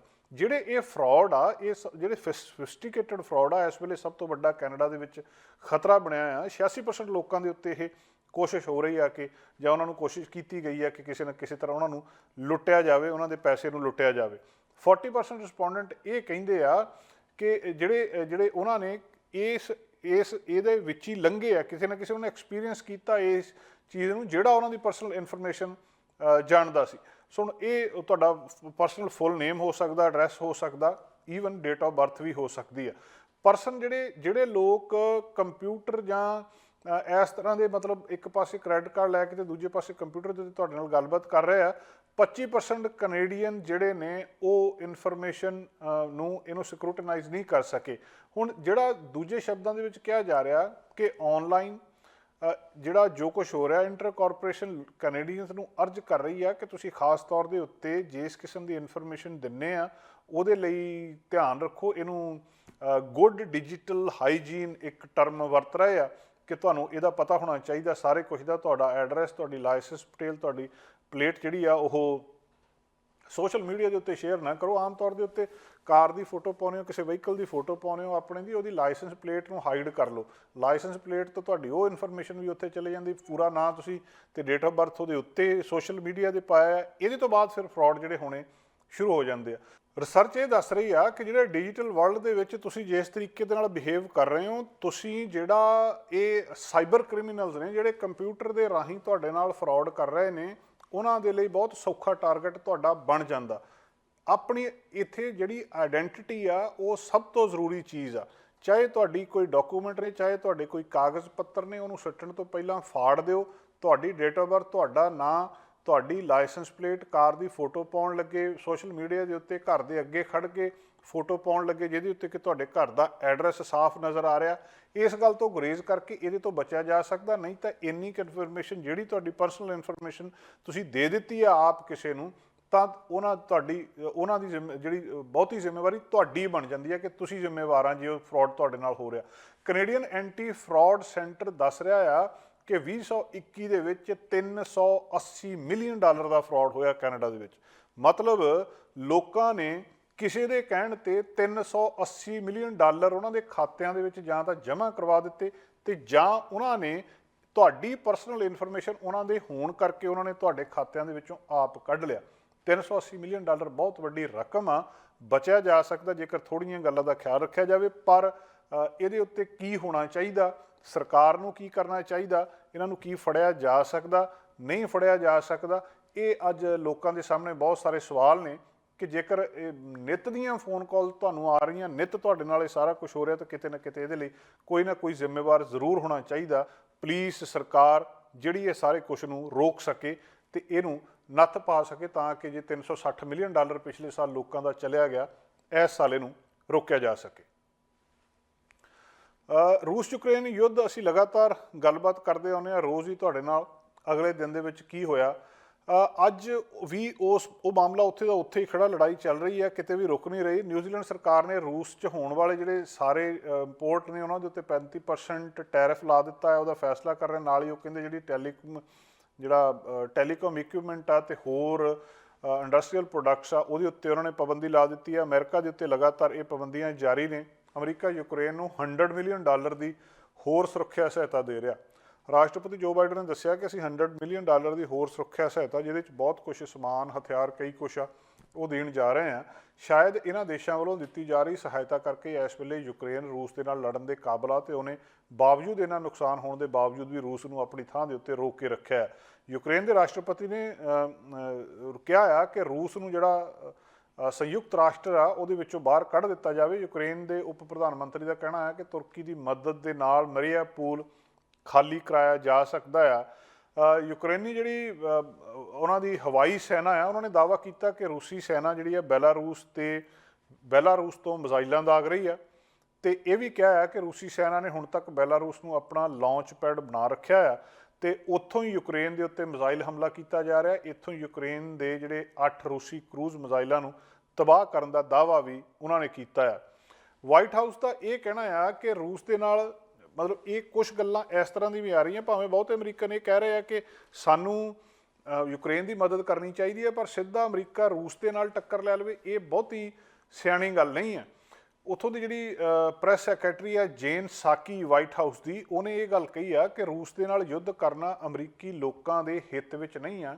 ਹਾਲਾਂਕਿ ਯੂਕਰੇਨ ਨੂੰ ਆਪਣਾ ਸਮਰਥਨ ਜਾਰੀ ਰੱਖਣ ਦੇ ਲਈ ਅਮਰੀਕਾ ਪ੍ਰਤੀਬੱਧ ਆ, ਉਹਦੇ ਲਈ ਉਹਨਾਂ ਦੀ ਕਮਿਟਮੈਂਟ ਉਸੇ ਤਰ੍ਹਾਂ ਹੀ ਆ। ਦੂਜੇ ਪਾਸੇ ਰੂਸ ਦੇ ਉੱਤੇ ਪੱਛਮੀ ਦੇਸ਼ ਆਪਣਾ ਸ਼ਿਕੰਜਾ ਕੱਸ ਰਹੇ ਆ। ਵਲਾਦੀਮੀਰ ਪੁਤਨ ਦੀਆਂ ਬੇਟੀਆਂ ਦੇ ਉੱਤੇ ਵੀ ਕਿਸੇ ਨਾ ਕਿਸੇ ਦਾ ਪ੍ਰਤੀਬੰਧ ਲਾਉਣ ਦੀ ਗੱਲਬਾਤ ਚੱਲ ਰਹੀ ਹੈ। ਯੂਰਪ ਯੂਨੀਅਨ ਦੇ ਵਿੱਚ ਯੂਰਪੀਅਨ ਯੂਨੀਅਨ ਰੂਸੀ ਰਾਸ਼ਟਰਪਤੀ ਵਲਾਦੀਮੀਰ ਪੁਤਨ ਨੂੰ ਵੱਖ-ਵੱਖ ਤਰੀਕਿਆਂ ਨਾਲ ਘੇਰਨ ਦੀ ਕੋਸ਼ਿਸ਼ ਕਰ ਰਿਹਾ ਤੇ ਉਹਨਾਂ ਦੀਆਂ ਬੇਟੀਆਂ ਦੇ ਉੱਤੇ ਪ੍ਰਤੀਬੰਧ ਲਾਉਣ ਦੀ ਤਿਆਰੀ ਕਰ ਰਿਹਾ। ਨਿਊਯਾਰਕ ਟਾਈਮਜ਼ ਦੀ ਇੱਕ ਰਿਪੋਰਟ ਦੇ ਮੁਤਾਬਕ ਪੁਤਨ ਦੀ ਬੇਟੀ ਨੀਦਰਲੈਂਡ ਦੇ ਵਿੱਚ ਰਹਿੰਦੀ ਆ। ਹਾਲਾਂਕਿ ਰੂਸ ਨੇ ਕਦੇ ਵੀ ਉਹਦੀ ਪਹਿਚਾਣ ਨੂੰ ਜਨਤਕ ਨਹੀਂ ਕੀਤਾ ਤੇ ਨਾ ਉਹਦੇ ਬਾਰੇ ਪਤਾ ਹੈ, ਪਰ ਖਬਰਾਂ ਆ ਰਹੀਆਂ ਕਿ ਉਹਦੇ ਉੱਤੇ ਵੀ ਕੁਝ ਪਾਬੰਦੀਆਂ ਲਾਈਆਂ ਜਾ ਰਹੀਆਂ। ਰੂਸ ਨੂੰ ਇਕਨੋਮਿਕ ਫਰੰਟ ਦੇ ਉੱਤੇ ਘੇਰਨ ਦੀ ਵੀ ਪੂਰੀ ਕੋਸ਼ਿਸ਼ ਕੀਤੀ ਜਾ ਰਹੀ ਹੈ। ਬਿਜ਼ਨਸ ਵੈਬਸਾਈਟ ਆ ਬਲੂਮਬਰਗ, ਉਹਦੇ ਮੁਤਾਬਕ ਅਮਰੀਕਾ, ਯੂਰਪ ਯੂਨੀਅਨ ਤੇ G7 ਮਿਲ ਕੇ ਰੂਸ ਦੇ ਵਿੱਚ ਹੋਣ ਵਾਲੇ ਸਾਰੀ ਜਿਹੜੀ ਇਨਵੈਸਟਮੈਂਟ ਆ ਉਹਦੇ ਉੱਤੇ ਬੈਨ ਕਰ ਰਿਹਾ, ਪ੍ਰਤੀਬੰਧ ਲਾ ਰਹੇ ਆ, ਉਹਨੂੰ ਰੋਕ ਰਹੇ ਆ। ਉੱਥੇ ਜਿਹੜੇ ਬ੍ਰਿਟਿਸ਼ ਦੇ ਜਿਹੜੇ ਵਿਦੇਸ਼ ਮਹਿਕਮਾ ਆ ਉਹਦੇ ਲਿਜ ਟਰਸਟ ਦਾ ਕਹਿਣਾ ਆ ਕਿ ਬ੍ਰਿਟਨ ਉਦੋਂ ਤੱਕ ਨਹੀਂ ਰੁਕੂਗਾ ਜਦੋਂ ਤੱਕ ਉਹ ਪੁਤਨ ਨੂੰ ਫੇਲ ਨਹੀਂ ਕਰ ਦਿੰਦਾ ਕਿ ਉਹ ਆਪਣੇ ਮਨਸੂਬੇ ਵਿੱਚ ਕਾਮਯਾਬ ਨਾ ਹੋਵੇ। ਡੈਨਮਾਰਕ ਨੇ ਰੂਸ ਦੇ ਇੰਟੈਲੀਜੈਂਸ ਅਫਸਰ ਨੂੰ ਉੱਥੋਂ ਬਾਹਰ ਕੱਢ ਦਿੱਤਾ। 15 ਰੂਸੀ ਇੰਟੈਲੀਜੈਂਸ ਅਫਸਰ ਨੂੰ ਆਪਣੇ ਉੱਥੋਂ ਬਾਹਰ ਕੱਢਣ ਦੀ ਗੱਲਬਾਤ ਸਾਹਮਣੇ ਆਈ ਹੈ। 14 ਦਿਨ ਦੇ ਅੰਦਰ ਡੈਨਮਾਰਕ ਉਹਨਾਂ ਨੂੰ ਛੱਡਣਾ ਪਊਗਾ। ਡੈਨਿਸ਼ ਵਿਦੇਸ਼ ਮੰਤਰੀ ਨੇ ਜਿਹੜੇ ਜੋਪੋ ਕੋਫੋਰਡ, ਉਹਨਾਂ ਦਾ ਕਹਿਣਾ ਹੈ ਕਿ ਇੰਟੈਲੀਜੈਂਸ ਅਫਸਰ ਸਾਡੇ ਦੇਸ਼ ਦੇ ਵਿੱਚ ਜਸੂਸੀ ਦੇ ਵਿੱਚ ਸ਼ਾਮਲ ਆ। ਹੁਣ ਇਹ ਇੱਕ ਦੂਜੇ ਦੇਸ਼ਾਂ ਦੇ ਨਾਲ ਲਗਾਤਾਰ ਇਸ ਕਿਸਮ ਦੀਆਂ ਗੱਲਾਂ ਬਾਤਾਂ ਵੀ ਚੱਲਣਗੀਆਂ। ਇਸੇ ਤਰ੍ਹਾਂ ਹੀ ਜਿਹੜੀਆਂ ਹਾਈਪਰਸੋਨਿਕ ਹਥਿਆਰ ਆ ਉਹ ਵਿਕਸਿਤ ਕਰਨ ਦੀ ਤਿਆਰੀ ਵੀ ਚੱਲ ਰਹੀ ਹੈ। ਰੂਸ ਯੂਕਰੇਨ ਜੰਗ ਦੇ ਵਿਚਕਾਰ ਦੁਨੀਆ ਦੇ ਦੂਜੇ ਦੇਸ਼ ਆਪਣੇ ਆਪਣੇ ਹਥਿਆਰਾਂ ਦੇ ਜ਼ਖੀਰਿਆਂ ਦੇ ਵਿੱਚ ਵਾਧਾ ਕਰ ਰਹੇ ਆ, ਆਪਣੇ ਆਪਣੇ ਹਥਿਆਰ ਹੋਰ ਸਾਂਭ ਰਹੇ ਆ।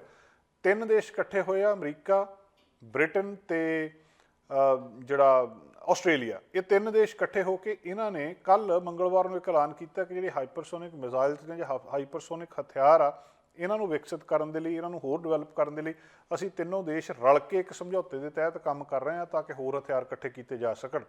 ਇਸੇ ਤਰ੍ਹਾਂ ਹੀ ਕਈ ਕਿਸਮ ਦਾ ਜਿਹੜਾ ਇਹ ਅਪਡੇਟਸ ਇਸ ਮਾਮਲੇ ਦੇ ਵਿੱਚ ਸਾਹਮਣੇ ਆ ਰਹੀਆਂ, ਪਰ ਲੋਕ ਇਸ ਗੱਲ ਦੀ ਉਡੀਕ ਕਰ ਰਹੇ ਆ ਕਿ ਕਦੋਂ ਇਹ ਲੜਾਈ ਜਿਹੜੀ ਖਤਮ ਹੁੰਦੀ ਆ। ਤੁਹਾਨੂੰ ਯਾਦ ਹੋਊਗਾ ਇੱਕ ਬੱਸ ਹਾਦਸਾ ਵਾਪਰਿਆ ਸੀ ਕੈਨੇਡਾ ਦੇ ਇਤਿਹਾਸ ਦਾ ਹੁਣ ਤੱਕ ਦਾ ਸਭ ਤੋਂ ਖਤਰਨਾਕ ਹਾਦਸਾ ਗਿਣਿਆ ਜਾਂਦਾ, ਹੰਬੋਲਟ ਬੱਸ ਹਾਦਸਾ, ਜਿਹਦੇ ਵਿੱਚ ਜਸਕੀਰਤ ਸਿੰਘ ਸਿੱਧੂ ਇੱਕ ਪੰਜਾਬੀ ਕੈਲਗਰੀ ਦਾ ਰਹਿਣ ਵਾਲਾ ਸੀ, ਟਰੱਕ ਚਲਾ ਰਿਹਾ ਸੀ, ਇੱਕ ਬੱਸ ਦੇ ਵਿੱਚ ਉਹ ਲੱਗ ਗਈ ਸੀ ਤੇ ਬਾਅਦ ਦੇ ਵਿੱਚ ਇੱਕ ਬਹੁਤ ਵੱਡਾ ਦੁਖਾਂਤ ਵਾਪਰਿਆ ਸੀ। ਉਹਨਾਂ ਬੱਚਿਆਂ ਦੀ ਯਾਦਗਾਰ ਹੁਣ ਬਣਾਈ ਜਾ ਰਹੀ ਹੈ ਤੇ ਯਾਦਗਾਰ ਦੇ ਵਿੱਚ ਡਿਲੇ ਹੋ ਰਿਹਾ। ਇਹਦੇ ਬਾਰੇ ਕਈ ਸਵਾਲ ਸਾਹਮਣੇ ਆ ਰਹੇ ਆ। ਜਸਕੀਰਤ ਸਿੰਘ ਸਿੱਧੂ ਨੇ, ਤੁਹਾਨੂੰ ਯਾਦ ਹੋਊਗਾ, ਪਿਛਲੇ ਦਿਨੀ ਕੈਨੇਡਾ ਬਾਰਡਰ ਸਰਵਿਸਿਜ਼ ਏਜੰਸੀ ਦੇ ਕੋਲ ਇਹ ਕਹਿਣ ਦੇ ਲਈ ਕਿ ਮੈਨੂੰ ਡਿਪੋਰਟ ਨਾ ਕੀਤਾ ਜਾਵੇ, ਆਪਣਾ ਦਲੀਲ ਦਿੱਤੀ ਸੀ, ਪਰ ਉਹਨਾਂ ਦਲੀਲਾਂ ਨੂੰ ਖਾਰਜ ਕਰ ਦਿੱਤਾ ਸੀ ਤੇ ਇਹ ਕਿ ਜਲਦੀ ਡੈਪੂਟੇਸ਼ਨ ਦੇ ਹੁਕਮ ਜਿਹੜੇ ਸਾਹਮਣੇ ਆ ਜਾਣਗੇ। ਉਹਦੇ ਵਕੀਲ ਨੇ ਮਾਈਕਲ ਗ੍ਰੀਨ ਨੇ 415 ਸਫ਼ਿਆਂ ਦੇ ਆਧਾਰ ਦੇ ਉੱਤੇ ਇੱਕ ਦਸਤਾਵੇਜ਼ ਕੈਨੇਡਾ ਬਾਰਡਰ ਸਰਵਿਸਿਜ਼ ਏਜੰਸੀ ਨੂੰ ਭੇਜੇ ਸੀ, ਜਿਹਦੇ ਵਿੱਚ ਜਿਹੜੇ ਹੰਬਲਟ ਬੱਸ ਹਾਦਸੇ ਦੇ ਪੀੜਤ ਤੇ ਆਮ ਲੋਕਾਂ ਵੱਲੋਂ ਚਿੱਠੀਆਂ ਖਾਸ ਤੌਰ 'ਤੇ ਸ਼ਾਮਲ ਕੀਤੀਆਂ ਸੀ, ਜਿਨ੍ਹਾਂ ਚਿੱਠੀਆਂ ਦੇ ਵਿੱਚ ਇਹ ਕਿਹਾ ਸੀ ਕਿ ਉਹਨੂੰ ਜਸਕੀਰਤ ਸਿੰਘ ਸਿੱਧੂ ਨੂੰ ਡਿਪੋਰਟ ਨਾ ਕੀਤਾ ਜਾਵੇ। ਜਸਕੀਰਤ ਸਿੰਘ ਸਿੱਧੂ, ਤੁਹਾਨੂੰ ਯਾਦ ਹੋਊਗਾ, 2013 ਦੇ ਵਿੱਚ ਕੈਨੇਡਾ ਪੜ੍ਹਨ ਆਇਆ ਸੀ। ਕੈਲਗਰੀ ਦੇ ਬੋ ਵੈਲੀ ਕਾਲਜ ਵਿੱਚ ਬਿਜ਼ਨਸ ਐਡਮਿਨਿਸਟ੍ਰੇਸ਼ਨ ਦਾ ਡਿਪਲੋਮਾ ਕੀਤਾ ਸੀ, ਪੱਕਾ ਹੋਇਆ ਸੀ, ਵਿਆਹ ਕਰਵਾ ਕੇ ਵਾਪਸ ਇੱਥੇ ਆਇਆ ਸੀ। ਆਦੇਸ਼ ਦਿਓਲ ਟਰੱਕਿੰਗ ਕੰਪਨੀ ਦੇ ਵਿੱਚ ਟਰੱਕ ਚਲਾਉਣਾ ਸ਼ੁਰੂ ਕੀਤਾ ਸੀ ਕਿ ਸਟਾਪ ਸਾਈਨ ਨਹੀਂ ਦੇਖ ਸਕਿਆ, ਟਰੱਕ ਸਿੱਧਾ ਜਾ ਕੇ ਜੂਨੀਅਰ ਹਾਕੀ ਟੀਮ ਜਿਹੜੀ ਬੱਚਿਆਂ ਨਾਲ ਭਰੀ ਸੀਗੀ ਉਹਦੇ ਵਿੱਚ ਵੱਜਿਆ ਤੇ ਇਹ ਕੈਨੇਡਾ ਦੇ ਇਤਿਹਾਸ ਦਾ ਸਭ ਤੋਂ ਵੱਡਾ ਦੁਖਾਂਤ ਵਾਪਰ ਗਿਆ। ਹੁਣ ਸਸਕਾਚਵਨ ਸ਼ਹਿਰ ਦੇ ਵਿੱਚ ਇੱਕ ਮਲਟੀਪਰਪਜ਼ ਬਿਲਡਿੰਗ ਬਣ ਰਹੀ ਹੈ ਤਾਂ ਕਿ ਇਹਨਾਂ ਜੂਨੀਅਰ ਹਾਕੀ ਦੇ ਪਲੇਅਰਾਂ ਨੂੰ 4 ਸਾਲ ਪਹਿਲਾਂ ਜੋ ਕੁਝ ਵਾਪਰਿਆ ਸੀ ਉਹਨਾਂ ਨੂੰ ਯਾਦ ਕੀਤਾ ਜਾ ਸਕੇ, ਕੈਨੇਡਾ ਦਾ ਇਤਿਹਾਸ ਯਾਦ ਰੱਖੇ ਕਿ ਇਸ ਤਰ੍ਹਾਂ ਦਾ ਜਿਹੜਾ ਹਾਦਸਾ ਉਹ ਵਾਪਰਿਆ ਸੀ ਉਹਨਾਂ ਦੇ ਮਾਪਿਆਂ ਨੂੰ ਕੁਛ ਨਾ ਕੁਛ ਚੈਨ ਮਿਲ ਸਕੇ। ਜਿਹੜਾ ਇਸ ਹੰਬਲਟ ਬੱਸ ਕਰੈਸ਼ ਮਾਮਲੇ ਦੇ ਵਿੱਚ ਪਰ ਦੱਸਿਆ ਜਾ ਰਿਹਾ ਕਿ ਇਹ ਹੌਲੀ ਹੌਲੀ ਜਿਹੜੀ ਯਾਦਗਾਰ ਬਣਾਈ ਜਾ ਰਹੀ ਆ, ਇਹਦਾ ਕੰਮ ਬਹੁਤ ਢਿੱਲਾ ਚੱਲ ਰਿਹਾ। ਇਹਨੂੰ ਤੇਜ਼ੀ ਦੇ ਨਾਲ ਬਣਾਉਣ ਦੀ ਗੱਲਬਾਤ, ਜਿਹੜੇ 16 ਬੱਚਿਆਂ ਦੀ ਇੱਥੇ ਮੌਤ ਹੋਈ ਸੀ ਤੇ 13 ਜਣੇ ਜਿਹੜੇ ਜ਼ਖਮੀ ਹੋਏ ਸੀਗੇ, ਇਹਨੂੰ ਕਿਸੇ ਨਾ ਕਿਸੇ ਤਰ੍ਹਾਂ ਕਿਹਾ ਜਾ ਰਿਹਾ ਕਿ ਇਹਨੂੰ ਤੇਜ਼ੀ ਦੇ ਨਾਲ ਬਣਾਇਆ ਜਾਣਾ ਚਾਹੀਦਾ। ਪਰ ਇਹ 1 ਸਾਲ ਪਹਿਲਾਂ ਉਹਨਾਂ ਨੇ ਅਨਾਊਂਸ ਕੀਤਾ ਸੀ, ਸਿਟੀ ਆਫ ਹੰਬਲਟ ਨੇ, ਜਿਹੜਾ ਕਿ ਸਸਕਾਚਵਨ ਦੇ ਵਿੱਚ ਆ, ਕਿ ਇੱਕ ਟ੍ਰਿਬਿਊਟ ਸੈਂਟਰ ਜਿਹਦੇ ਵਿੱਚ ਇੱਕ ਗੈਲਰੀ ਹੋਊਗੀ ਬਹੁਤ ਵੱਡੀ, ਜਿਹਦੇ ਵਿੱਚ ਇਹਨਾਂ 16 ਬੱਚਿਆਂ ਨੂੰ ਯਾਦਗਾਰ ਬਣਾਈ ਜਾਊਗੀ। ਜਾਂ ਜਿਹੜੇ 13 ਇੰਜਰਡ ਹੋਏ ਸੀ 6 ਅਪ੍ਰੈਲ 2018 ਨੂੰ ਜਦੋਂ ਇਹ ਟਰਾਂਸਪੋਰਟ ਟਰੱਕ ਦੇ ਨਾਲ ਜਿਹੜਾ ਟਕਰਾਅ ਹੋਇਆ ਸੀ, 35 ਮਿਲੀਅਨ ਇਹਦੇ ਲਈ ਲਾਉਣ ਦੀ ਗੱਲਬਾਤ ਕੀਤੀ ਸੀ। 35 ਮਿਲੀਅਨ ਦਾ ਪ੍ਰਾਈਸ ਟੈਗ ਇਹਦੇ ਨਾਲ ਲਾਇਆ ਸੀ। ਇਸ ਐਰੀਨਾ ਦੇ ਨਾਲ ਬਹੁਤ ਵੱਡਾ ਐਰੀਨਾ ਹੋਊਗਾ ਕਿਉਂਕਿ ਪਲੇਅਰ ਸੀਗੇ ਜੂਨੀਅਰ ਹਾਕੀ ਦੇ ਤੇ ਉਹਨਾਂ ਦੀ ਯਾਦਗਾਰ ਵੀ ਉਸੇ ਤਰੀਕੇ ਦੀ ਬਣਾਉਣ ਬਾਰੇ ਸੋਚਿਆ ਜਾ ਰਿਹਾ। ਉਹਦੇ ਵਿੱਚ ਫਿਟਨੈਸ ਹੋਊਗੀ, ਫਿਜ਼ੀਓਥੈਰੇਪੀ ਹੋਊਗੀ, ਫਿਜ਼ੀਓਥੈਰੇਪੀ ਦਾ ਏਰੀਆ ਹੋਊਗਾ, ਇਸੇ ਤਰ੍ਹਾਂ ਜਿਹੜਾ ਪਰਮਾਨੈਂਟ ਮੈਮੋਰੀਅਲ ਹੋਊਗਾ ਇਸ ਸਾਈਟ ਦੇ ਉੱਤੇ ਜਿੱਥੇ ਇਹ ਟਿਸਡੇਲ ਦੇ ਵਿੱਚ ਕ੍ਰੈਸ਼ ਹੋਇਆ ਸੀ। ਹੁਣ ਇਹ ਜਿਸ ਤਰੀਕੇ ਦੇ ਨਾਲ ਹੰਬਲਟ ਬ੍ਰੌਂਕਸ ਮੈਮੋਰੀਅਲ ਕਮੇਟੀ ਬਣਾਈ ਗਈ ਸੀ ਤੇ ਜਿਸ ਤਰੀਕੇ ਦੇ ਨਾਲ ਇਹਦੇ ਬਾਰੇ ਗੱਲਬਾਤ ਕੀਤੀ ਗਈ ਸੀ ਕਿ ਇਹ ਬਣਾਇਆ ਜਾਊਗਾ, ਦੱਸਿਆ ਜਾ ਰਿਹਾ ਕਿ ਇਹ ਉਹਦੇ ਨਾਲੋਂ ਰਿਐਲਿਟੀ ਇਹ ਆ ਕਿ ਉਹਦੇ ਨਾਲੋਂ ਕਾਫੀ ਸਲੋ ਬਣ ਰਿਹਾ ਆ ਤੇ ਜਿੰਨੇ ਸਮੇਂ ਦੇ ਵਿੱਚ ਇਹਨੂੰ ਪੂਰਾ ਕਰਨ ਦੀ ਗੱਲਬਾਤ ਕੀਤੀ ਗਈ ਸੀ, ਲੱਗਦਾ ਨਹੀਂ ਇਹ ਉਨੇ ਸਮੇਂ ਦੇ ਵਿੱਚ ਪੂਰਾ ਹੋਊਗਾ।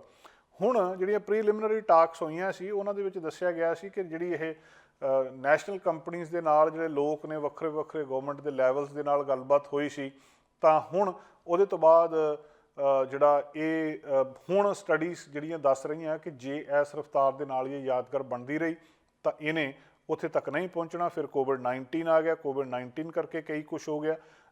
ਇਹਦੇ ਬਾਰੇ ਹੁਣ ਜਿਹੜੇ ਮਾਪੇ ਆ, ਲੋਕ ਆ, ਉਹ ਵੀ ਇਹਦੇ ਬਾਰੇ ਗੱਲਬਾਤ ਕਰ ਰਹੇ ਆ ਕਿ ਇਹਨੂੰ ਜਲਦੀ ਜਿਹੜਾ ਬਣਾਇਆ ਜਾਣਾ ਚਾਹੀਦਾ। 4 ਸਾਲ ਪਹਿਲਾਂ ਵਾਪਰਿਆ ਇੱਕ ਦੁਖਾਂਤ, ਉਹਨੂੰ ਯਾਦ ਕਰਨ ਦੇ ਲਈ ਜਿਹੜੀ ਯਾਦਗਾਰ ਬਣਾਈ ਜਾ ਰਹੀ ਆ ਉਹਨੂੰ ਜਿਹੜਾ ਪੂਰਾ ਕੀਤਾ ਜਾਣਾ ਚਾਹੀਦਾ। ਅੱਜ ਦੇ ਦਿਨ 6 ਅਪ੍ਰੈਲ ਨੂੰ ਇਹ ਬਹੁਤ ਵੱਡਾ ਦੁਖਾਂਤ ਕੈਨੇਡਾ ਦੇ ਇਤਿਹਾਸ ਵਿੱਚ ਵਾਪਰਿਆ ਸੀ। ਅਸੀਂ ਵੀ ਅੱਜ ਉਹਨਾਂ ਨੂੰ ਯਾਦ ਕਰਦੇ ਹਾਂ, ਉਹਨਾਂ ਨੂੰ ਇਸ ਤਰ੍ਹਾਂ ਇਹਦੀ ਅਰਦਾਸ ਕਰਦੇ ਹਾਂ ਕਿ ਜਿਹੜਾ ਦੁਖਾਂਤ ਇਸ ਥਾਂ ਦੇ ਉੱਤੇ ਵਾਪਰਿਆ ਸੀ ਉਹ ਮੁੜ ਕੇ ਕਦੇ ਨਾ ਵਾਪਰੇ। ਤੇ ਲੋਕ ਇਹ ਵੀ ਮੰਗ ਕਰ ਰਹੇ ਆ ਕਿ ਜਿਹੜੀ ਉਹਨਾਂ ਦੀ ਯਾਦਗਾਰ ਬਣਨੀ ਆ ਉਹਨੂੰ ਜਲਦੀ ਤੋਂ ਜਲਦੀ ਪੂਰਾ ਕੀਤਾ ਜਾਵੇ।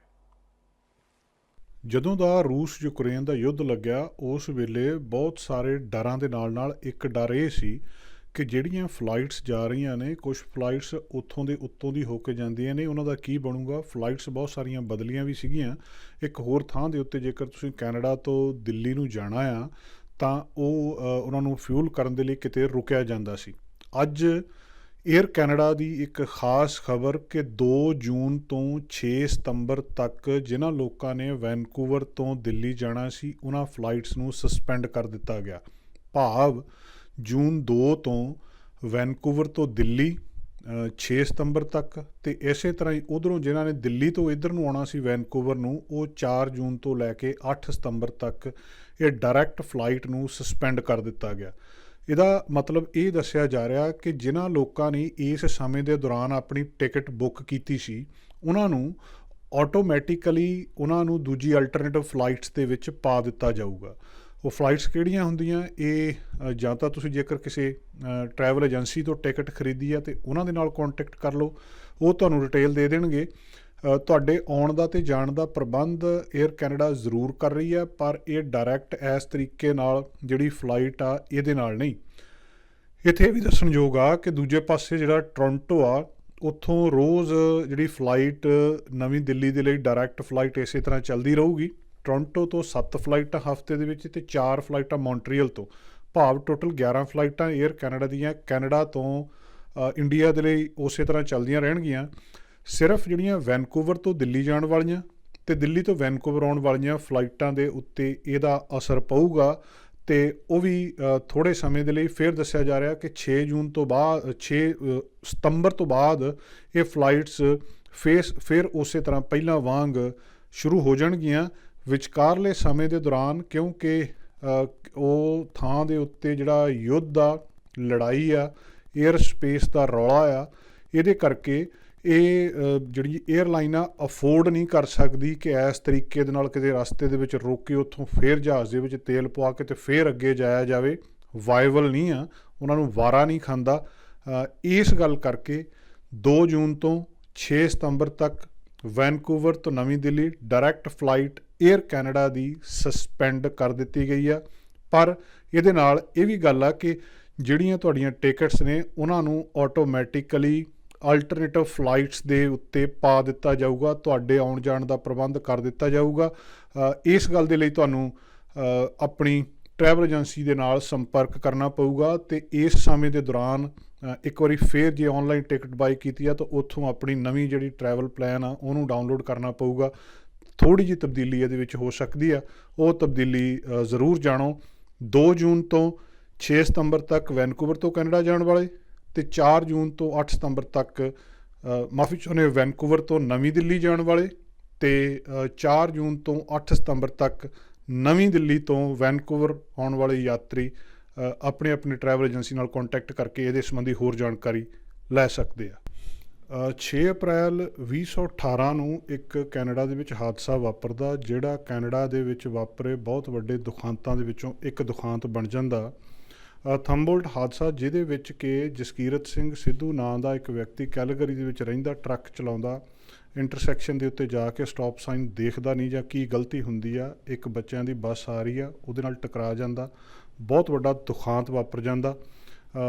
ਇਸ ਸਾਰੇ ਹਾਦਸੇ ਦੇ ਕਾਰਨ ਉਹਨੂੰ ਡਿਪੋਰਟ ਕੀਤਾ ਜਾ ਰਿਹਾ। ਇਹ ਖਬਰਾਂ ਵੀ ਪਿਛਲੇ ਦਿਨਾਂ ਦੇ ਵਿੱਚ ਆ ਗਈਆਂ, ਭਾਵੇਂ ਉਹਦੇ ਵਕੀਲ ਨੇ ਦੱਸਦਿਆ ਕਿ 400 ਪੇਜ ਦੀ ਦਸਤਾਵੇਜ਼ ਦਿੱਤੇ ਜੱਜ ਨੂੰ ਕਿ ਇਹਨੂੰ ਕੈਨੇਡਾ ਦੇ ਵਿੱਚ ਰਹਿਣ ਦਿੱਤਾ ਜਾਵੇ। ਹਾਦਸਾ ਕਿਸੇ ਤੋਂ ਵੀ ਵਾਪਰ ਸਕਦਾ।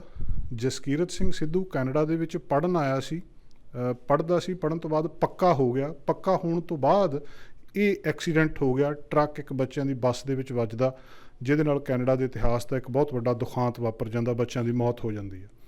ਕੀ ਪੱਕੇ ਬੰਦੇ ਨੂੰ ਵੀ ਇੰਡੀਆ ਡਿਪੋਰਟ ਕੀਤਾ ਜਾ ਸਕਦਾ? ਇਹਨੂੰ ਕਿਉਂ ਡਿਪੋਰਟ ਕੀਤਾ ਜਾ ਰਿਹਾ? ਸਿਟੀਜ਼ਨ ਅਤੇ PR ਦੇ ਵਿੱਚ ਕਿੰਨਾ ਕੁ ਫਰਕ ਹੁੰਦਾ? ਇਹਦੇ ਬਾਰੇ ਅਸੀਂ ਅੱਜ ਕੈਨੇਡਾ ਦੇ ਪ੍ਰਸਿੱਧ ਵਕੀਲ ਬ੍ਰਿਜਮੋਹਨ ਜੀ ਦੇ ਨਾਲ ਗੱਲਬਾਤ ਕਰਨਾ ਹੈ। ਬ੍ਰਿਜਮੋਹਨ ਜੀ, ਪੱਕੇ ਬੰਦੇ ਨੂੰ ਕੈਨੇਡਾ 'ਚੋਂ ਵਾਪਸ ਇੰਡੀਆ ਭੇਜਿਆ ਜਾ ਸਕਦਾ? ਇਹ ਤਾਂ ਜੀ ਡਿਪੈਂਡ ਕਰਦਾ ਵੀ ਆਪਾਂ ਪੱਕਾ ਆਖੀ ਦਾ ਕਿਹਨੂੰ ਹੈ ਜੀ।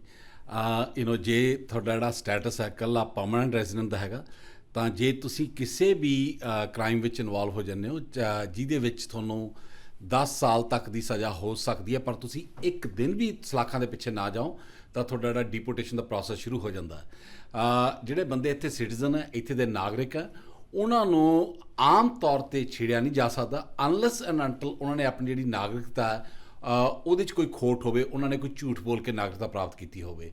ਸੋ ਆਹ ਇੱਕ ਡਿਫਰੈਂਸ ਹੈਗਾ PR ਅਤੇ ਸਿਟੀਜ਼ਨ ਦੇ ਵਿੱਚ।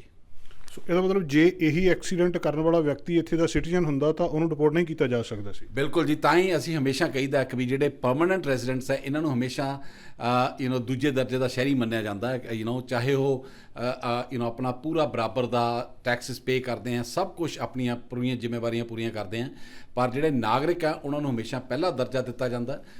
ਜਿਵੇਂ ਮੈਂ ਤੁਹਾਨੂੰ ਦੱਸਿਆ ਕਿ ਵੀ ਨਾਗਰਿਕ ਨੂੰ ਸਿਰਫ ਇੱਕੋ ਹੀ ਕੇਸ ਵਿੱਚ ਡਿਪੋਰਟ ਕੀਤਾ ਜਾ ਸਕਦਾ ਵੀ ਜੇ ਉਹਨਾਂ ਨੇ ਆਪਣੀ ਨਾਗਰਿਕਤਾ ਹਾਸਲ ਕਰਨ ਵਿੱਚ ਉਸ ਵੇਲੇ ਕੋਈ ਖੋਟੀ ਇਨਫੋਰਮੇਸ਼ਨ ਦਿੱਤੀ ਹੋਵੇ ਜੀ। ਤੇ ਇਹ ਜਿਹੜਾ ਸਿਟੀਜ਼ਨ ਆ ਉਹਨੂੰ ਵੀ ਕਿਸੇ ਹਾਲਤ ਵਿੱਚ ਡਿਪੋਰਟ ਕੀਤਾ ਜਾ ਸਕਦਾ, ਭਾਵੇਂ ਇਦਾਂ ਨਹੀਂ ਕਿ ਉਹਨੇ ਜਿੱਦਾਂ ਮਰਜ਼ੀ ਕਰਕੇ ਸਿਟੀਜ਼ਨਸ਼ਿਪ ਲੈ ਲਈ ਇੱਕ ਵਾਰੀ ਤੇ ਫਿਰ ਉਹ ਕਾਗਜ਼ ਪੱਤਰ ਫਿਰ ਨਿਕਲੇ ਆਉਣ?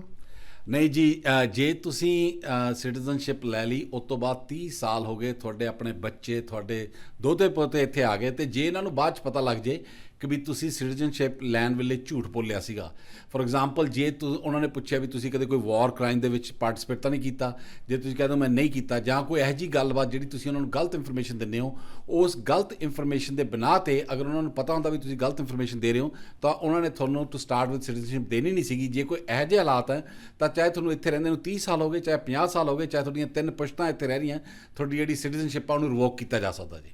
ਤੇ ਬੇਸ਼ੱਕ ਜਿੱਦਾਂ ਬਹੁਤ ਸਾਰੇ ਲੋਕ ਕਾਨੂੰਨੀ ਗੈਰ ਕਾਨੂੰਨੀ ਤਰੀਕੇ ਦੇ ਨਾਲ ਇੱਥੇ ਆਉਂਦੇ ਆ ਫਿਰ ਪੱਕੇ ਹੋ ਜਾਂਦੇ, ਉਹ ਵੀ ਇਹਦੇ ਵਿੱਚ ਸ਼ਾਮਲ ਹੋ ਸਕਦੇ ਆ? ਬਿਲਕੁਲ ਸ਼ਾਮਲ ਹੋ ਸਕਦੇ ਹਨ ਜੀ। ਜੇ ਤੁਹਾਡਾ ਕਿਸੇ ਵੀ ਤਰ੍ਹਾਂ ਦਾ ਤੁਸੀਂ ਕੋਈ ਫਰੋਜੂਲੈਂਟ ਇਨਫੋਰਮੇਸ਼ਨ ਇਮੀਗ੍ਰੇਸ਼ਨ ਕੈਨੇਡਾ ਵਾਲਿਆਂ ਨੂੰ ਦਿੰਦੇ ਹੋ, ਤੇ ਉਸ ਇਨਫੋਰਮੇਸ਼ਨ ਤੇ ਰਿਲਾਈ ਕਰਕੇ ਅਗਰ ਉਹ ਤੁਹਾਨੂੰ ਇਸ ਕੰਟਰੀ 'ਚ ਪੱਕਾ ਕਰਦੇ ਆ, ਚਾਹੇ ਉਹ PR ਦੇ ਜਾਂ ਤੁਹਾਡੀ ਸਿਟੀਜ਼ਨਸ਼ਿਪ ਮਿਲਦੀ ਹੈ, ਤਾਂ ਇਹ ਜਿਹੜੀਆਂ ਚੀਜ਼ਾਂ ਇਹ ਇੱਕ ਕਿਸਮ ਦੀ ਇਹ ਤੁਹਾਡਾ ਹੱਕ ਨਹੀਂ ਹੈ, ਤੁਹਾਡੀ ਪ੍ਰਿਵਿਲੇਜਸ ਹੈ। ਸੋ ਜੇ ਤੁਸੀਂ ਕਿਸੇ ਵੀ ਤਰ੍ਹਾਂ ਦੀ ਪ੍ਰਿਵਿਲੇਜ ਨੂੰ ਤੁਸੀਂ ਮਿਸਯੂਜ਼ ਕਰੋਗੇ ਤਾਂ ਉਹ ਪ੍ਰਿਵਿਲੇਜ ਤੁਹਾਡੇ ਤੋਂ ਵਾਪਸ ਖੋਈ ਜਾ ਸਕਦੀ ਹੈ ਜੀ। ਇੱਕ ਵਾਰੀ ਸਾਨੂੰ PR ਵਾਲੀ ਗੱਲ ਫੇਰ ਦੱਸਿਓ ਜੀ, ਕਿ ਕਿੰਨੇ ਸਾਲ ਦੀ ਜਾਂ ਕਿਸ ਕਿਸਮ ਦਾ ਕ੍ਰਾਈਮ ਹੋਵੇ ਕਿ ਉਹਨੂੰ ਡਿਪੋਰਟ ਕੀਤਾ ਜਾ ਸਕਦਾ? ਜਿਹੜਾ ਪਰਮਾਨੈਂਟ ਰੈਜ਼ੀਡੈਂਟ ਹੈ ਜੀ, ਉਹਨੂੰ ਜੇ ਕਿਸੇ ਵੀ ਕ੍ਰਿਮੀਨਲ ਓਫੈਂਸ 'ਚ ਉਹ ਕਨਵਿਕਟ ਹੋ ਜਾਂਦਾ ਹੈ, ਜਿਹਦੀ ਸਜ਼ਾ 10 ਸਾਲ ਤੱਕ ਹੋ ਸਕਦੀ ਹੈ, ਅਗਰ ਉਹ ਇੱਕ ਦਿਨ ਵੀ ਜੇਲ੍ਹ 'ਚ ਨਹੀਂ ਜਾਂਦਾ ਪਰ ਉਹਦੀ ਕਨਵਿਕਸ਼ਨ ਹੋ ਜਾਂਦੀ ਹੈ ਉਸ ਓਫੈਂਸ ਦੇ ਅਧੀਨ, ਤਾਂ ਉਹਦਾ ਜਿਹੜਾ ਉਹ ਇਨਐਡਮਿਸਿਬਲ ਬਣ ਜਾਂਦਾ, ਉਹਦੀ ਜਿਹੜੀ ਡਿਪੋਰਟੇਸ਼ਨ ਪ੍ਰੋਸੈਸ ਸਟਾਰਟ ਹੋ ਜਾਂਦਾ।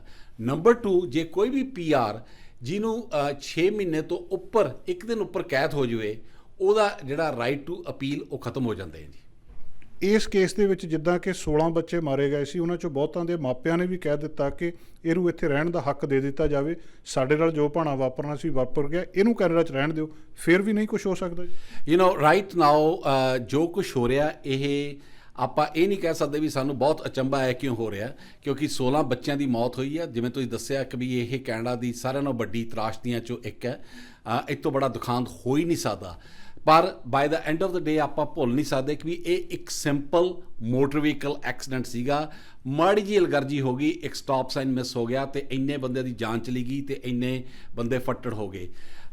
ਜੇ ਇਹ ਜਸਕੀਰਤ ਸਿੰਘ ਸਿੱਧੂ ਚਾਹੁੰਦਾ ਤਾਂ ਜਿਹੜਾ ਉਹਦੇ ਤੇ ਚਾਰਜਸ ਲੱਗੇ ਸੀ, ਤਾਂ ਉਹ ਅਗਰ ਉਹਨਾਂ ਨੂੰ ਲੜਨਾ ਚਾਹੁੰਦਾ ਜੇ ਕੋਰਟ ਕਚਹਿਰੀ 'ਚ ਨਾਟ ਗਿਲਟੀ ਪਲੀਡ ਕਰਕੇ, ਤਾਂ ਦੇਰ ਵਰ ਵੈਰੀ ਗੁੱਡ ਚਾਂਸਿਸ ਵੀ ਉਹ ਜਿੱਤ ਵੀ ਸਕਦਾ ਸੀਗਾ।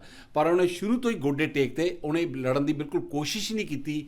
ਉਹ ਇਸ ਗੱਲ 'ਤੇ ਨਿਰਭਰ ਕਰਦਾ ਸੀਗਾ ਕਿ ਵੀ ਮੈਂ ਜੋ ਮੇਰੇ ਤੋਂ ਗਲਤੀ ਹੋਈ ਹੈ, ਮੈਂ ਉਹਦਾ ਉਹਦਾ ਪੂਰਾ 100% ਉਹਨੂੰ ਪਛਤਾਵਾ ਤੇ ਪਰ ਹੁਣ ਜੋ ਤੁਸੀਂ ਸਟੈਪ ਲੈ ਲੈਂਦੇ ਹੋ, ਉਹਦਾ ਖਮਿਆਜ਼ਾ ਤੁਹਾਨੂੰ ਭੁਗਤਣਾ ਪੈਂਦਾ। ਬਹੁਤ ਬਹੁਤ ਸ਼ੁਕਰੀਆ ਜੀ, ਮਿਹਰਬਾਨੀ। ਥੈਂਕ ਯੂ ਜੀ।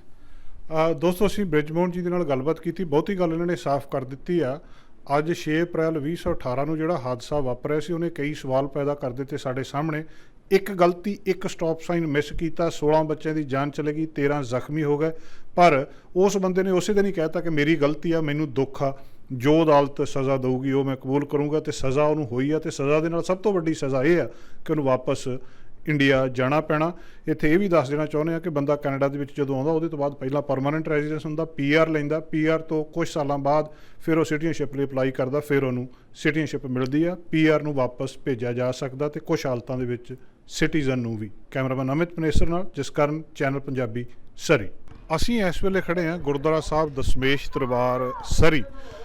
ਗੁਰਦੁਆਰਾ ਸਾਹਿਬ ਦਸਮੇਸ਼ ਦਰਬਾਰ ਸਰੀ ਤੋਂ ਹਰ ਸਾਲ ਨਗਰ ਕੀਰਤਨ ਖਾਲਸਾ ਸਾਜਨਾ ਦਿਵਸ ਦੇ ਉੱਪਰ ਨਿਕਲਦਾ। ਇਹ ਨਗਰ ਕੀਰਤਨ ਦੁਨੀਆ ਦੇ ਵਿੱਚ ਸਭ ਤੋਂ ਵੱਡਾ ਨਗਰ ਕੀਰਤਨ ਮੰਨਿਆ ਜਾਂਦਾ। 5 ਲੱਖ ਤੋਂ ਵੀ ਜ਼ਿਆਦਾ ਸੰਗਤ ਇਸ ਨਗਰ ਕੀਰਤਨ ਦੇ ਵਿੱਚ ਸ਼ਾਮਲ ਹੁੰਦੀ ਹੈ। ਪਿਛਲੇ 2 ਸਾਲ ਇਹ ਨਗਰ ਕੀਰਤਨ ਕੋਵਿਡ ਕਾਰਨ ਨਹੀਂ ਕੱਢਿਆ ਜਾ ਸਕਿਆ। ਕੋਵਿਡ ਦੀਆਂ ਪਾਬੰਦੀਆਂ ਸੀ। ਜਿਹੜੇ ਗੁਰਦੁਆਰਾ ਸਾਹਿਬ ਦੇ ਵਿੱਚ ਸਮਾਗਮ ਹੁੰਦੇ ਆ, ਉਹ ਵੀ ਸਮਾਗਮ ਉਸ ਤਰੀਕੇ ਨਾਲ ਨਹੀਂ ਹੋ ਸਕੇ। ਤੀਜਾ ਵਰ੍ਹਾ ਆ, ਗੁਰਦੁਆਰਾ ਸਾਹਿਬ ਅਨਾਊਂਸ ਕਰ ਚੁੱਕੇ ਆ ਕਿ ਇਸ ਸਾਲ ਵੀ ਨਗਰ ਕੀਰਤਨ ਨਹੀਂ ਕੱਢਿਆ ਜਾਣਾ। ਪਰ ਖਾਲਸਾ ਸਾਜਨਾ ਦਿਵਸ ਦੇ ਵਿਸਾਖੀ ਦੇ ਸਮਾਗਮ ਗੁਰਦੁਆਰਾ ਸਾਹਿਬ ਦੇ ਵਿੱਚ ਜ਼ਰੂਰ ਹੋਣਗੇ। ਸਮਾਗਮ ਕਿਹੜੇ ਹੋਣਗੇ, ਕੀ ਉਹਦੀ ਰੂਪਰੇਖਾ ਹੋਊਗੀ, ਇਹ ਜਾਣਕਾਰੀ ਅਸੀਂ ਲੈਂਦੇ ਹਾਂ ਸਰਦਾਰ ਗਿਆਨ ਸਿੰਘ ਗਿੱਲ ਹੋਣਾ ਤੋਂ। ਗਿੱਲ ਸਾਹਿਬ ਸਾਨੂੰ ਦੱਸਿਓ ਜੀ ਕਿਸ ਰੂਪ ਦੇ ਵਿੱਚ ਐਤਕੀ ਫਿਰ ਜਿਹੜੇ ਸਮਾਗਮ ਆ ਹੋ ਰਹੇ ਤੇ ਕੀ ਰੂਪਰੇਖਾ ਜੀ? ਸਭ ਤੋਂ ਪਹਿਲਾਂ ਤਾਂ ਚੈਨਲ ਪੰਜਾਬੀ ਦੇਖ ਰਹੀਆਂ ਸਮੁੱਚੇ ਸਿੱਖ ਸੰਗਤਾਂ ਨੂੰ ਵਾਹਿਗੁਰੂ ਜੀ ਕਾ ਖਾਲਸਾ ਵਾਹਿਗੁਰੂ ਜੀ ਕੀ ਫਤਿਹ। ਨਗਰ ਕੀਰਤਨ ਜਿਸ ਤਰ੍ਹਾਂ ਕਿ ਤੁਸੀਂ ਜਾਣਦੇ ਪਿਛਲੇ 2 ਸਾਲ ਤੇ ਐਤਕੀ ਵੀ ਨਗਰ ਕੀਰਤਨ ਕੈਂਸਲ ਹੋਇਆ, ਲੇਕਿਨ ਜੋ ਹਾਲਾਤ ਸਾਜ਼ਗਾਰ ਬਣੇ ਨੇ ਇਸ ਸਾਲ ਉਹਦੇ ਕਰਕੇ ਗੁਰਦੁਆਰਾ ਸਾਹਿਬ ਦੇ ਅੰਦਰ ਜਿਹੜੇ ਪ੍ਰੋਗਰਾਮ ਨੇ ਉਹ ਹੋਣਗੇ 14 ਅਪ੍ਰੈਲ ਤੋਂ ਲੈ ਕੇ 24 ਅਪ੍ਰੈਲ ਤੱਕ। ਜਿਹੜੇ ਵਿਸਾਖੀ ਦੇ ਜੋੜ ਮੇਲੇ ਨੇ ਗੁਰਦੁਆਰਾ ਸਾਹਿਬ ਵਿਖੇ ਮਨਾਏ ਜਾਣਗੇ। 14 ਤਰੀਕ ਨੂੰ ਖਾਲਸਾ ਅਕਾਲ ਪੁਰਖ ਕੀ ਫੌਜ ਇਸ ਵਿਸ਼ੇ ਦੇ ਉੱਤੇ ਸੈਮੀਨਾਰ ਹੋਵੇਗਾ। ਸੈਮੀਨਾਰ ਤੋਂ ਸ਼ੁਰੂ ਹੋ ਕਰਕੇ 24 ਤਰੀਕ ਤੱਕ ਜਿਹੜੇ ਪ੍ਰੋਗਰਾਮ ਹੈ ਉਹ ਵੱਖ-ਵੱਖ ਲਿਖੇ ਗਏ ਨੇ, ਜਿਹਦੇ ਵਿੱਚ ਕੀਰਤਨ ਦਰਬਾਰ, ਢਾਡੀ ਦਰਬਾਰ, ਬੱਚਿਆਂ ਦੇ ਰਾਗਾਂ ਦੇ ਕੀਰਤਨ ਦਰਬਾਰ ਹੋਣਗੇ। ਇਸੇ ਤਰ੍ਹਾਂ ਹੀ ਜਿਹੜਾ 17 ਤਰੀਕ ਨੂੰ ਨਿਸ਼ਾਨ ਸਾਹਿਬ ਦੀ ਸੇਵਾ ਹੋਣੀ ਹੈ, ਐਤਵਾਰ ਵਾਲੇ ਦਿਨ ਨਿਸ਼ਾਨ ਸਾਹਿਬ ਦੀ ਸੇਵਾ ਹੋਏਗੀ। ਬਾਹਰ ਜਿਹੜੇ ਸੰਗਤਾਂ ਵੱਲੋਂ ਲੰਗਰ ਵੀ ਲਾਏ ਜਾਣਗੇ ਤੇ ਬੱਚਿਆਂ ਵਾਸਤੇ ਜਿਹੜੀਆਂ ਸਪੈਸ਼ਲ ਤੌਰ ਦੇ ਉੱਤੇ ਰਾਈਡਸ ਆ ਰਹੀਆਂ ਨੇ ਉਹ 14 ਤਰੀਕ ਤੋਂ ਇੱਥੇ ਰਾਈਡਾਂ ਆ ਜਾਣੀਆਂ ਨੇ ਔਰ ਉਮੀਦ ਹੈ ਕਿ 14 ਜਾਂ 15 ਨੂੰ ਰਾਈਡਸ ਜਿਹੜੀਆਂ ਬੱਚਿਆਂ ਦੀਆਂ ਚਾਲੂ ਹੋ ਜਾਣਗੀਆਂ ਤੇ ਪੂਰਾ ਹਫ਼ਤਾ 24 ਤਰੀਕ ਤੱਕ। 23 ਤਰੀਕ ਨੂੰ ਸ਼ਬਦ ਚੌਕੀ ਗੁਰਦੁਆਰਾ ਸਾਹਿਬ ਦੇ ਅੰਦਰ ਜਿੱਥੇ ਆਪਾਂ ਖੜੇ ਹਾਂ ਇਸੇ ਰਾਹ ਦੇ ਉੱਪਰ ਸ਼ਬਦ ਚੌਕੀ ਨਗਰ ਕੀਰਤਨ ਦੇ ਰੂਪ ਦੇ ਵਿੱਚ ਕੱਢੀ ਜਾਏਗੀ ਤੇ 24 ਤਰੀਕ ਨੂੰ ਅੰਮ੍ਰਿਤ ਸੰਚਾਰ ਤੜਕੇ 6 ਵਜੇ ਹੋਵੇਗਾ ਸਵੇਰੇ ਅੰਮ੍ਰਿਤ ਵੇਲੇ।